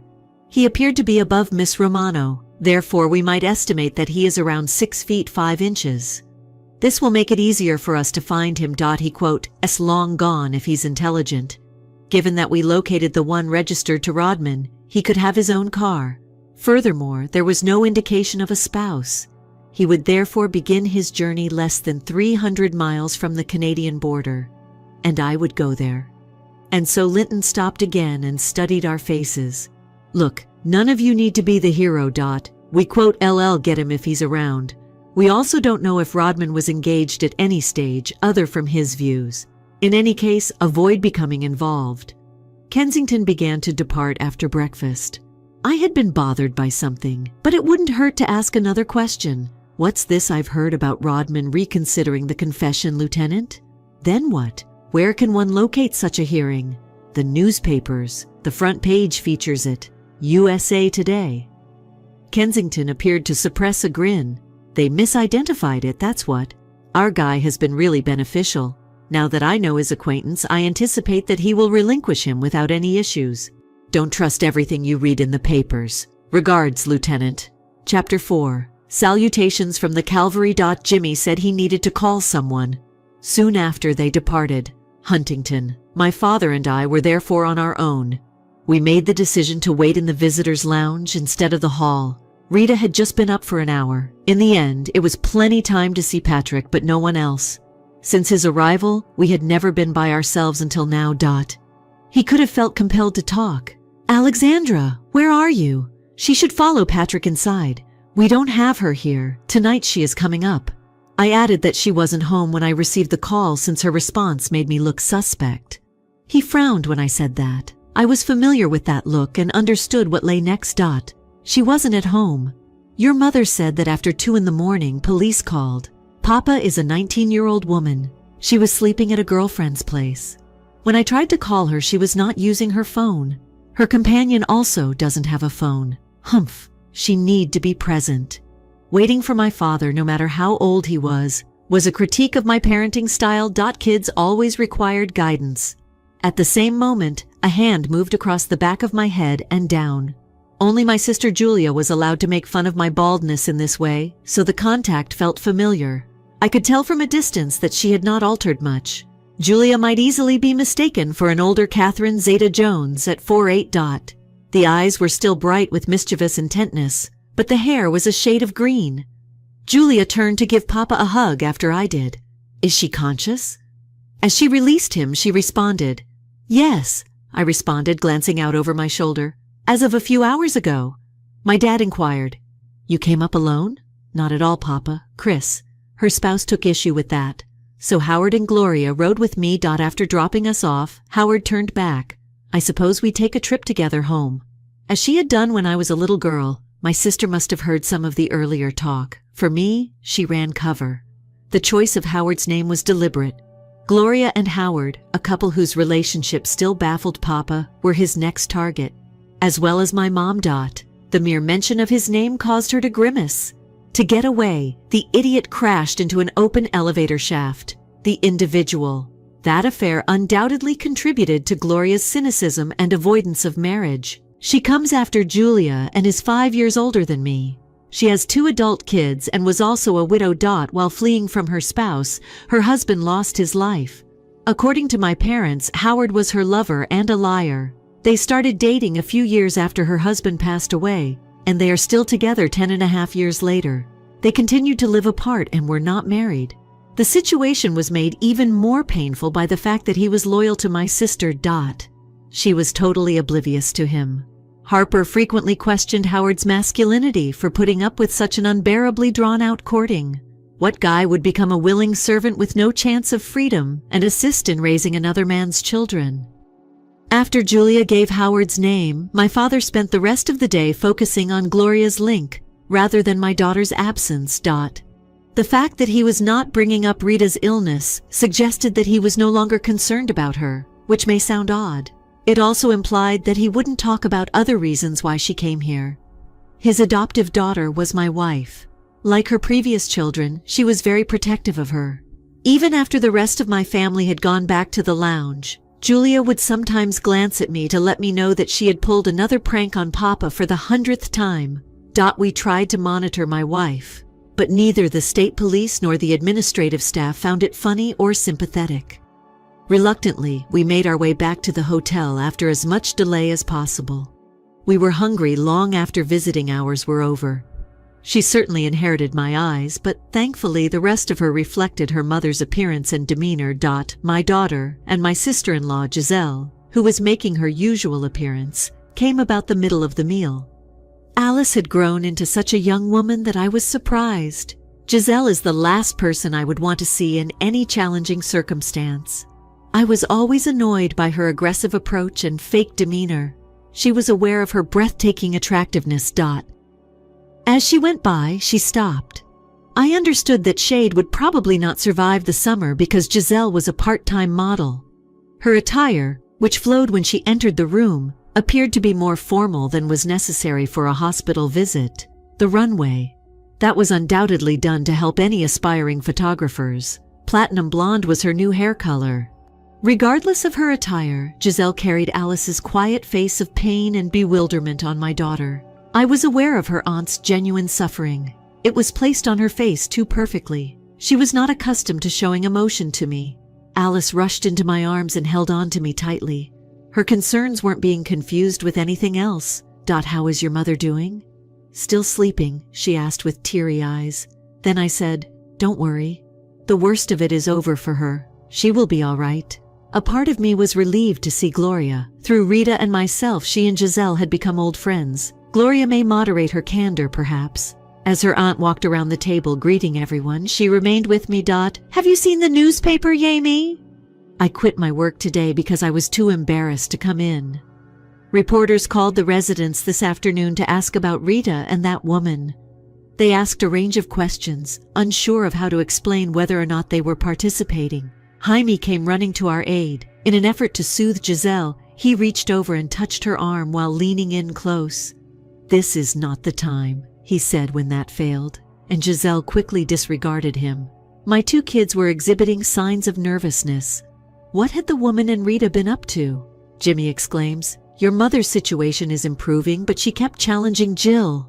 Remember that she had been shot twice. We must do everything we can to help her get better. That is not what I'm here to say. So we don't bother her by asking the same stupid things your aunt did. Never believe anything you read in the news, see on TV, or hear from people who aren't knowledgeable. Develop your understanding of your mother. Now eat. She is the wife of Jimmy, so why was she required to attend? She is problematic. Additionally, if she opens her mouth again. I was surprised by the remark. Of all of us, I thought Gloria would defend Giselle. Gloria. That's enough spoken, Dad. Individuals handle stress in various ways. She could use this as a coping strategy. However, this is not the place nor the time for family disputes. We're not here for that. Yes, Papa, my sister said rather quietly. Although we had been classmates in high school, Giselle Trudeau and I had not been friends. She had run with a group of attractive females who didn't pretend that their good looks gave them preferential treatment. Even though many of those girls grew up, she continued to have the same mindset into adulthood. She stood 5 feet 10 inches tall, and her body had not changed since graduating. The only significant change may have been the pearls, which enhanced each ensemble and were the result of a rigorous exercise regimen and good genes. I don't think she remembered me from high school, or even her future spouse, because she was distant from all the boys in her class. At the time, it was believed that she had college-level preferences. Gentlemen. On dates, I occasionally ran into her. She was often accompanied by older males who validated the rumors. In fact, I think that during their 4 years of high school, neither Jimmy nor I ever mentioned Giselle more than a few words. We avoided her, she avoided us. It was the kind of crazy, mutually assured hatred we had. Jimmy didn't give Giselle any attention since he was too busy attempting to date every other senior class girl. At first, I was concerned about locating Miss Wright. In my opinion, any lady who appeared to be at all friendly with Giselle was ineligible. The first word that sprung to me while thinking about Giselle was hottie.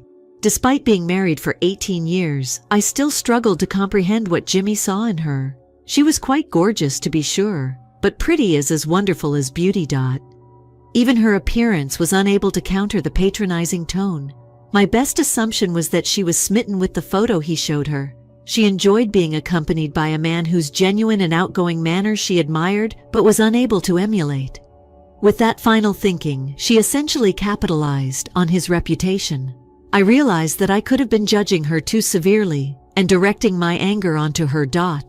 My wife's attacker wasn't accessible, but she was. When Giselle is by herself with Jimmy, she may be very different.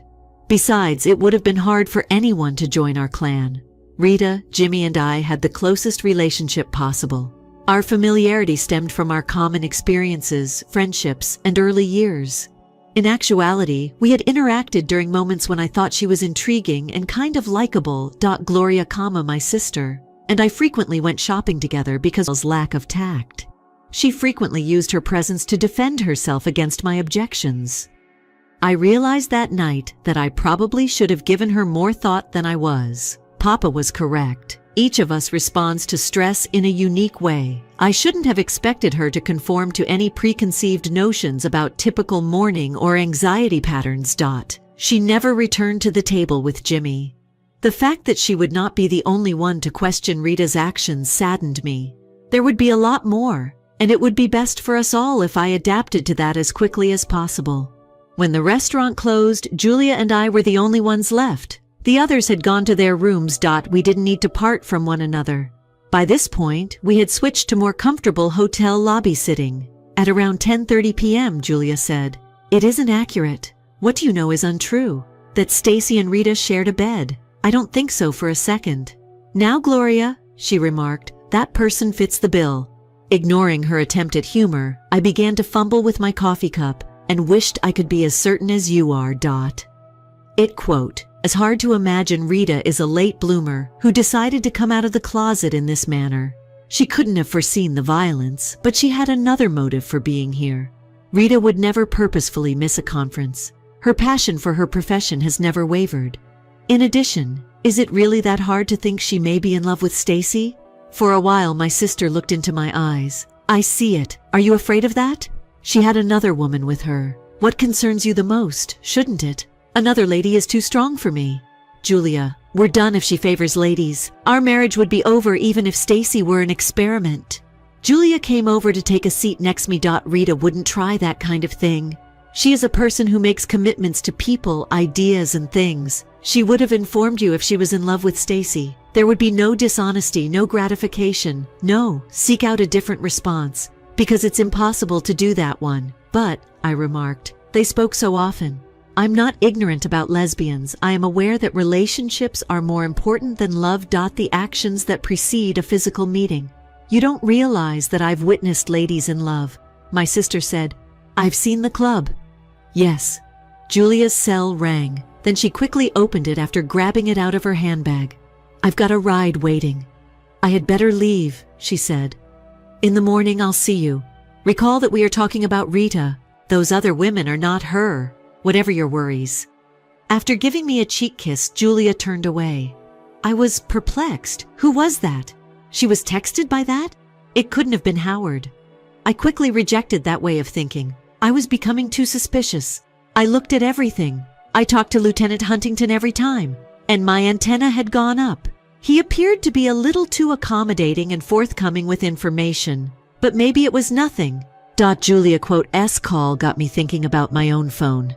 I took it out of my pocket. I recalled that while we were at the hospital, it was off.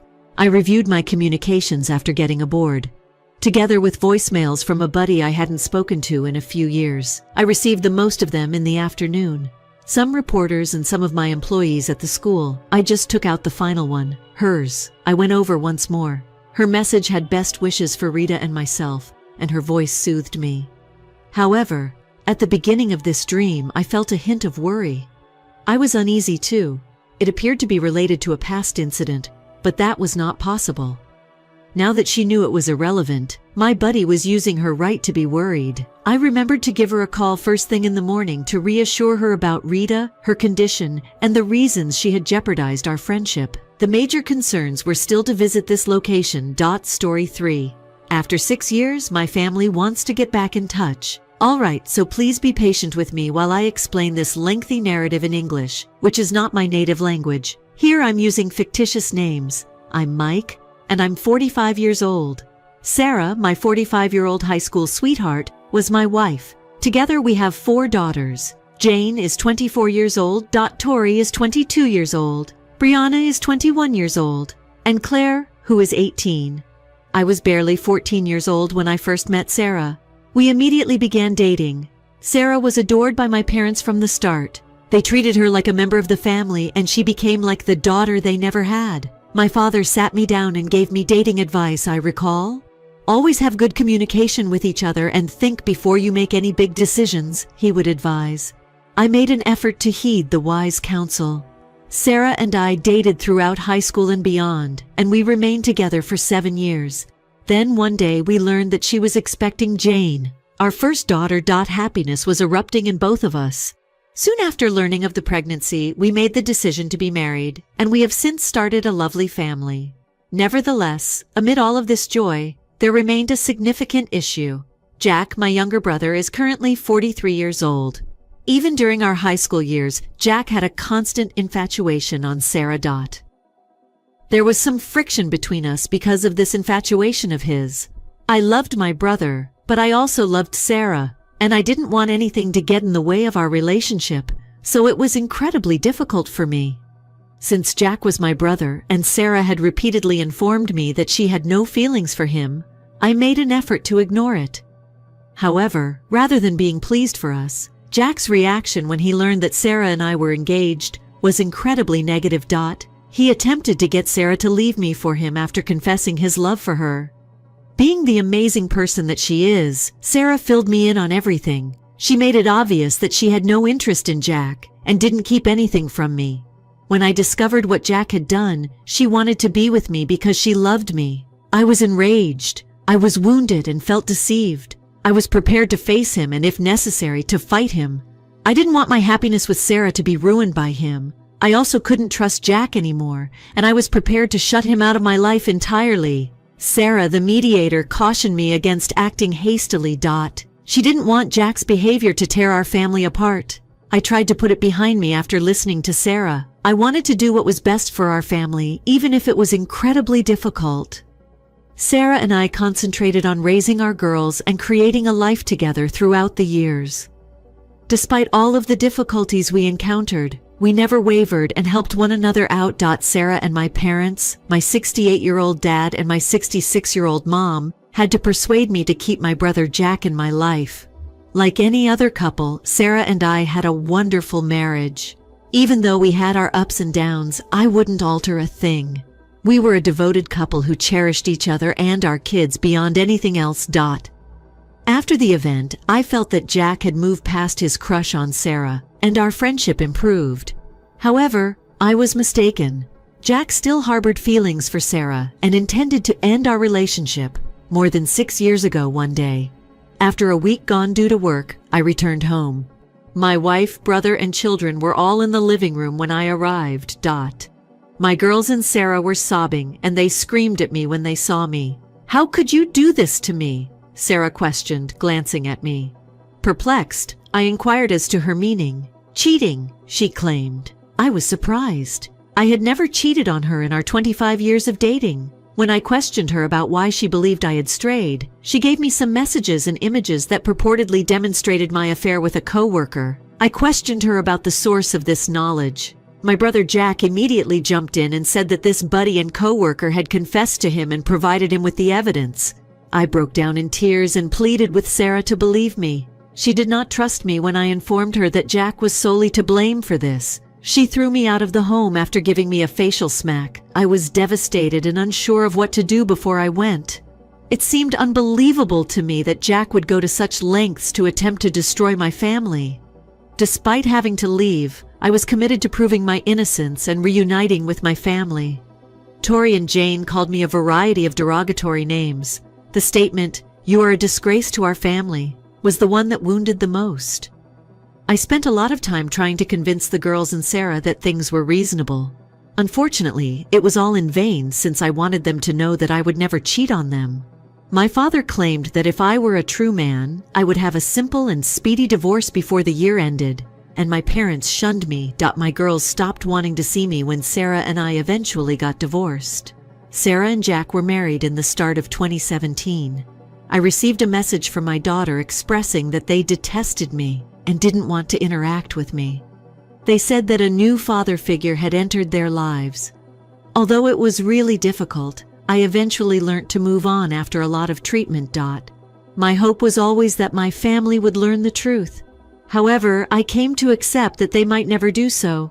I didn't communicate with any of my family members for 5 years. Then I got a call from an unidentified number a few days ago. "Hello," I said when I picked up. "Who is this?" And on the opposite side, I heard tears. It was my mother. "They wanted to meet with me and apologized," she added. My mother said that my family had discovered the truth about everything when I questioned why. However, she stated that this was a topic best handled face to face. I promised my mother that I would give her a call when or if I felt prepared to meet them. I didn't want anyone to get in touch with me until I responded. She said she missed me and that she understood. Although we said our goodbyes, I must admit that I'm still unsure of what to do. Before reading the latest version, let's look at the top comments. "I'm so sorry." In a similar article, her family expelled her when the sister dragged her and accused her of cheating Iran on her engagement. The extent to which individuals will go out of envy is astounding. Your brother committed a wicked act. I hope he may be sued for parental alienation and mental anguish if there is actual evidence of what he did. The harm he has caused to your girls is beyond my comprehension. In case this isn't simply your brother's ruse, I would also have your daughter's DNA examined. How terrible this entire experience must have been for you is beyond me. Your ability to remain composed in the face of all of this speaks volumes about your character. No matter how minor a victory I achieve, my dishonest brother simply won't let me be pleased. However, he hasn't yet done me something this significant. I have no doubt that you will make a well-informed decision. The unfortunate thing is that my brother was never this way. Knowing that he had planned against me, I genuinely thought he was pleased for me and had moved on. It still aches this way. I concur with the others. Only agree to meet with them if they will be interrupting your brother. I apologize for framing you in this way. To do this to a family member, one needs a certain amount of malice and envy. It should be totally up to you whether or not you choose to meet with them. In any event, I hope you can move past this and find some sort of closure. Whoa. I doubt I would return if it were up to me. A family is not what I would pick. I wasn't picked by them. Furthermore, I wouldn't even want to touch my spouse if he married my sister. She clearly knew he was crushing on her, but she still decided to believe him rather than you, which just goes to show how little she loved and trusted you to simply toss it away like that, and not even get married outside the family. However, the first brother in the family attempted to convince her to leave before the wedding. Is she a moron? It can't be that innocent, can it? I'm sorry that you're experiencing this. I'm waiting for some news and wish you well. Now for the latest information. A correction has been requested by a few individuals, so here it is. I rang the door when I got to my parents' house on Saturday morning, and my mother answered. She began to weep and gave me a hug. I felt a little uncomfortable. I shook hands with my dad and climbed in. My mother began attempting to strike up a conversation. She inquired about my well-being. She went on to say that I had dropped weight and looked much better. I answered, "You forget to eat when you're feeling down." Then I inquired as to how they learned. "I didn't plan all this so that I would take your shit," my mother responded, referring to Jack's drunken altercation with Sarah. Then Sarah had him tell the truth. Sarah. My mom suggested it would be best if she reached out to me alone, even if my daughters wanted to get in touch. I burst out laughing. I was questioned, "What's so funny?" by my quite irate father. It all blew out when I mentioned that my brother had likely tried to keep me and Sarah apart for years. I just needed to be quiet so he could carry on with his lovely life. After my brother tried to get Sarah to flee with him, I asked my parents whether they could see their life without trying to persuade Sarah to forgive him. My father broke down in tears. My elderly guy was sobbing for the first time in my 45 years of existence. He began to express regret, stating that while he was a terrible parent, he, my mom, Sarah, and my girls were all remorseful. I informed them that although I would want to make amends, it would take time since I couldn't bring myself to weep. I agreed when my mother asked if she could authorize Sarah to get in touch with me. They wanted to know how I was doing, so he asked me additional questions about my life. All in all, it exceeded my expectations. Sarah messaged me the next day to ask if she might give me a call.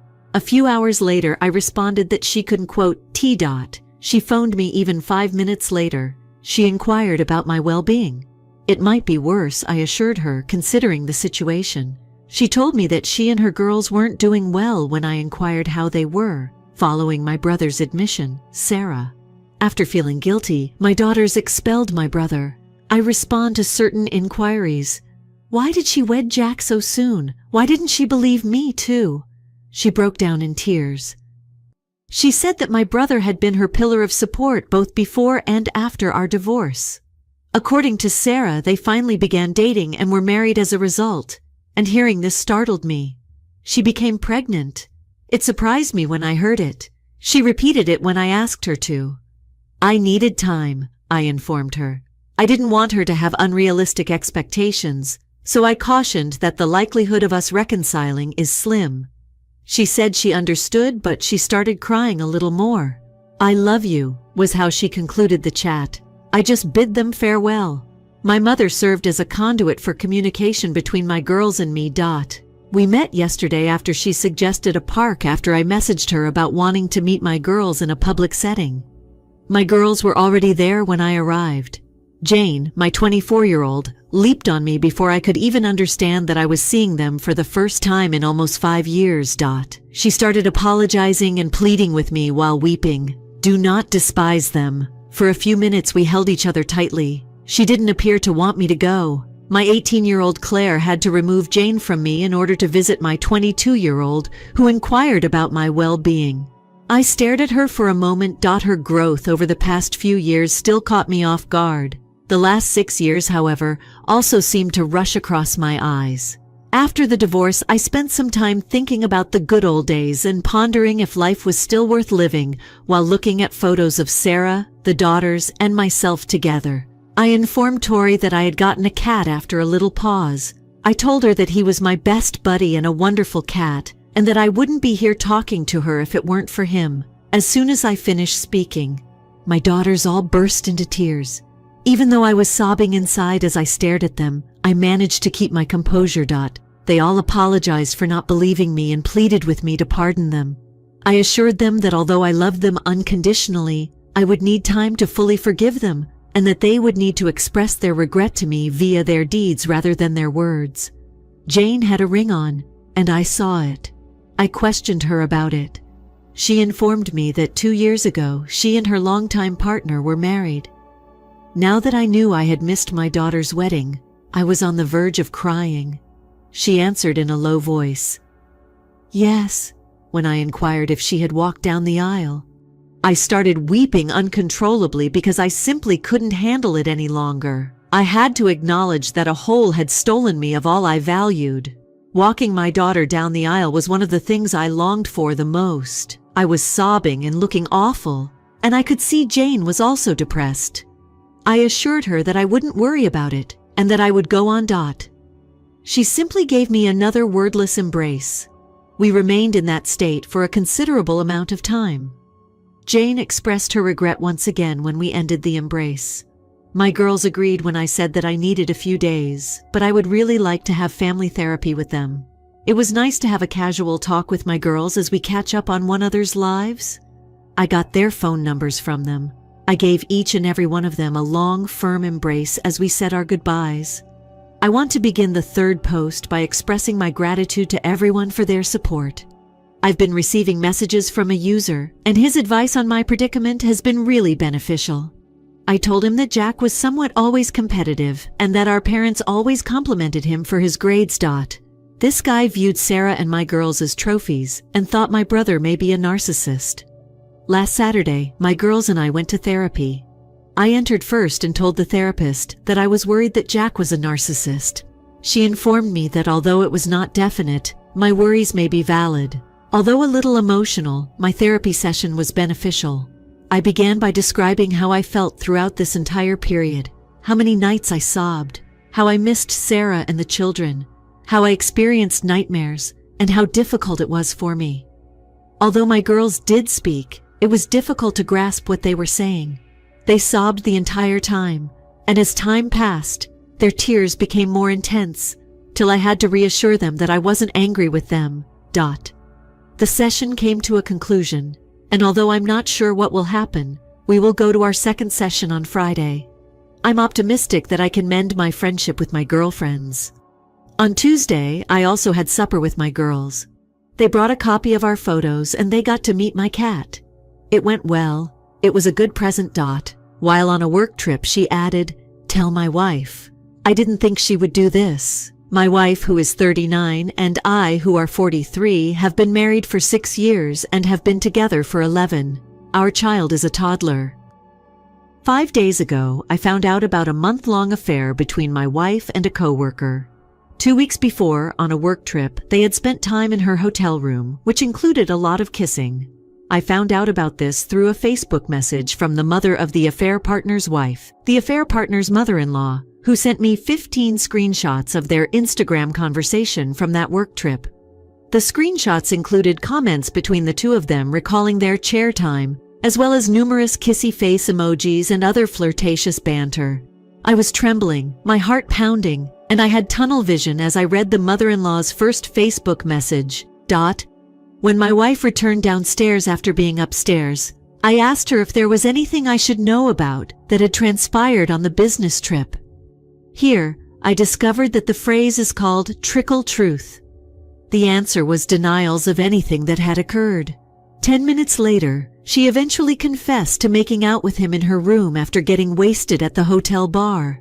I questioned her directly whether there had been any sexual activity or if she had slept with him. "No," she said emphatically.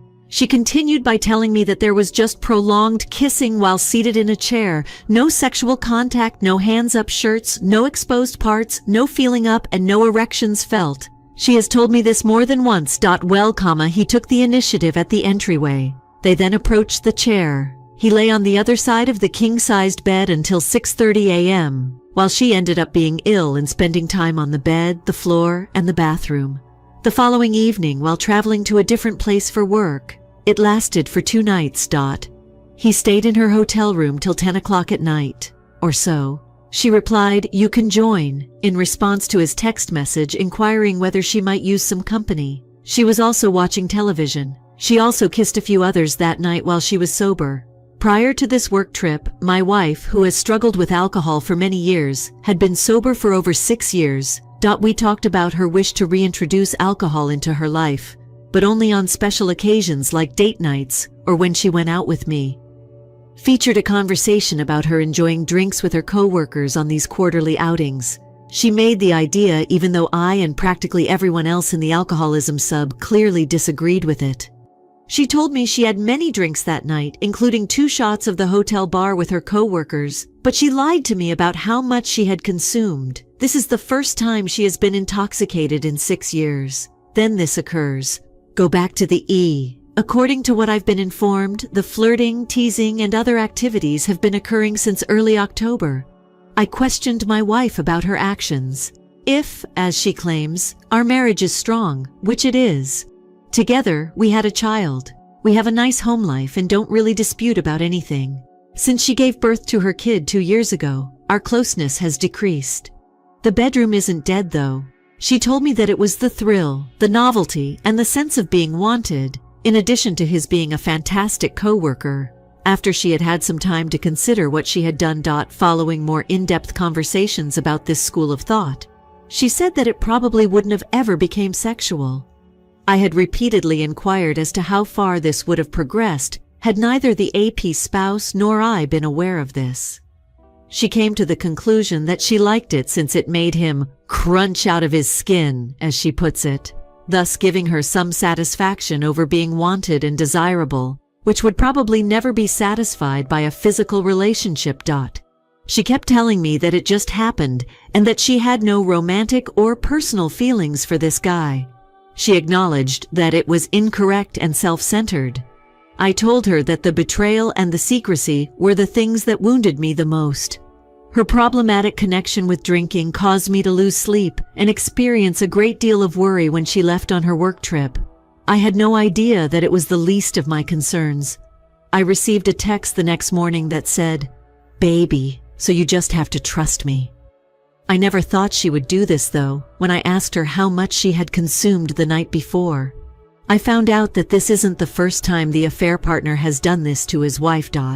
She did look at his Instagram conversations on a different device over their 7 years of marriage. She had a feeling something might happen while he was away on his work trip, so she actually saw the combinations happen live. I've communicated with her via text, and she has a really kind but wounded lady who is probably going to get a divorce. But it's clear that he doesn't give a damn about the harm he does her, or the harm he has let to happen to others. I thus have mixed thoughts about her brief romance and the potential consequences. Ever since that day, I've experienced intense hurt, fury, forgiveness, and anger. And when I'm feeling well, I fear that by demonstrating to my wife that she can get away with this once more, I'm coming across as a softie. In January, there will be more travel, and I'm not sure how to handle it. Anyway, my wife and I have had some really in-depth and candid conversations about intimacy, desire, and our shared goals as a result of this occurrence. I began by attempting to ascertain what she was looking for, or what she believed was lacking in her life, and whether there was anything we could do jointly to infuse our marriage with some excitement or a sense of freshness without the secret and betrayal. Although she has stated that she would be okay with me having someone at work with whom I could joke and perhaps share a kiss, we aren't specifically discussing getting married. I'm not sure. I find it strange at the moment. Is she letting me off the hook? Or maybe implying that she wants an open marriage but isn't ready to come clean with either me or herself?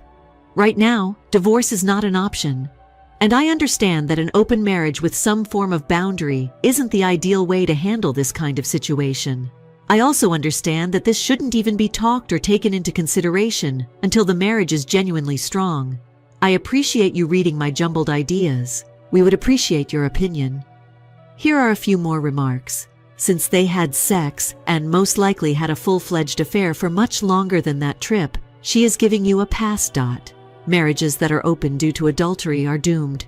You must advocate for yourself and establish clear guidelines for how healing should proceed. There is almost no possibility that this is merely a romantic relationship with some kissing. Don't fool yourself. Even when you're on a business trip, you can't have a month-long romance as adults and not sleep together. Her being ill is just as plausible as other cheats claiming that they recognized what was happening just before they had sex, that the guy couldn't get it up, etc. She's sugarcoating the reality and giving you only the most basic information. You're clearly simply too involved to see it. That's most likely the reason she's advocating for an open relationship. She most likely feels bad and believes that this will make her betrayal less severe. Staying together makes leaving easier. Keep things closed. It's almost as awful as saving the marriage by having a child. You will gain more self-confidence, of course, but the issue was never about other ladies. It's her. 10 minutes later, she eventually confessed to making out with him in her room after getting wasted at the hotel bar. I questioned her directly whether there had been any sexual activity or if she had slept with him. The answer was emphatically no. She continued by telling me that there was just prolonged kissing while seated in a chair. No sexual contact, no hands-up shirts, no exposed parts, no feeling up, and no erections felt. According to his supervisor, teenagers kiss adults screw, especially when the serial cheater has had several affairs with the relationship, and he will be content with just kissing. Very unlikely.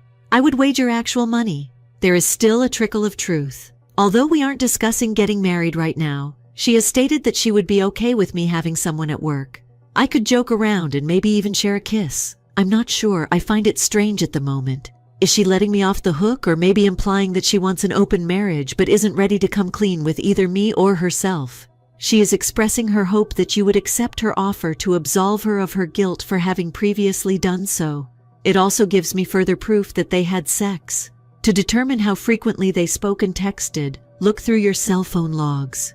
You will not get material, but such records cannot be erased or falsified. If it's not far higher than she's acknowledging, I'd be shocked. The third story.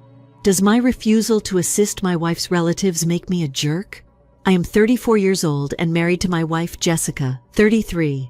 Together, we have 2 kids, Robin, who is 7 years old, and Theo, who is 5 years old.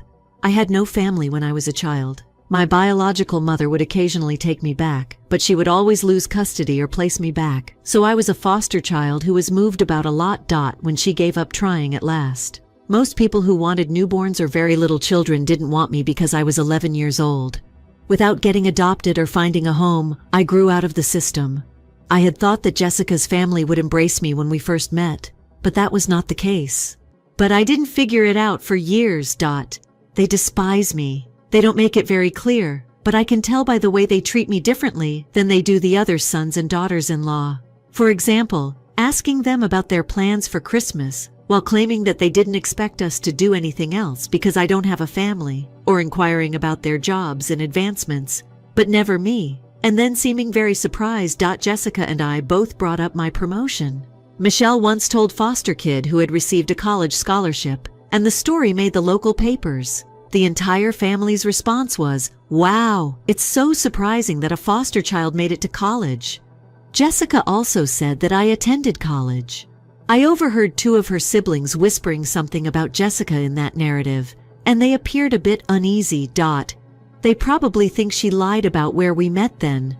They don't try to celebrate my birthday. They assume I don't spend time with my children. They believe that whatever I try to achieve is for Jessica, and when I claim it's not, don't believe me. But because I'm good at such things, they always want me to help with household maintenance or putting things together. At least twice, I have assisted Jessica's parents and all of her siblings. With the aid of therapy, I came to the realization that they didn't like me at all and appeared to devalue me because I was a foster child. I didn't do that for them. I did it for Jessica. However, Jessica's parents experienced problems with the stairs a few weeks ago. I went to make them better. I had to go buy additional supplies after spending hours working on one section. The whole thing was involved. Jessica's parents prepared lunch for some of the family members that visited while I was there, but nothing for me. They said they didn't believe I would want to eat when I inquired if there was any for me. After putting in hours of hard labor without eating in between. They didn't think that, I informed them. After I put in all that effort for them, they just didn't want to be courteous and offer me lunch. Jessica's mom and siblings called me out. Jessica and a few of the siblings' spouses supported me, but I was reprimanded for failing to assist one of Jessica's sisters in repairing a bookcase and for declaring that I would never again assist any of them. Family helps family, they claimed. When they ever treat me like family, I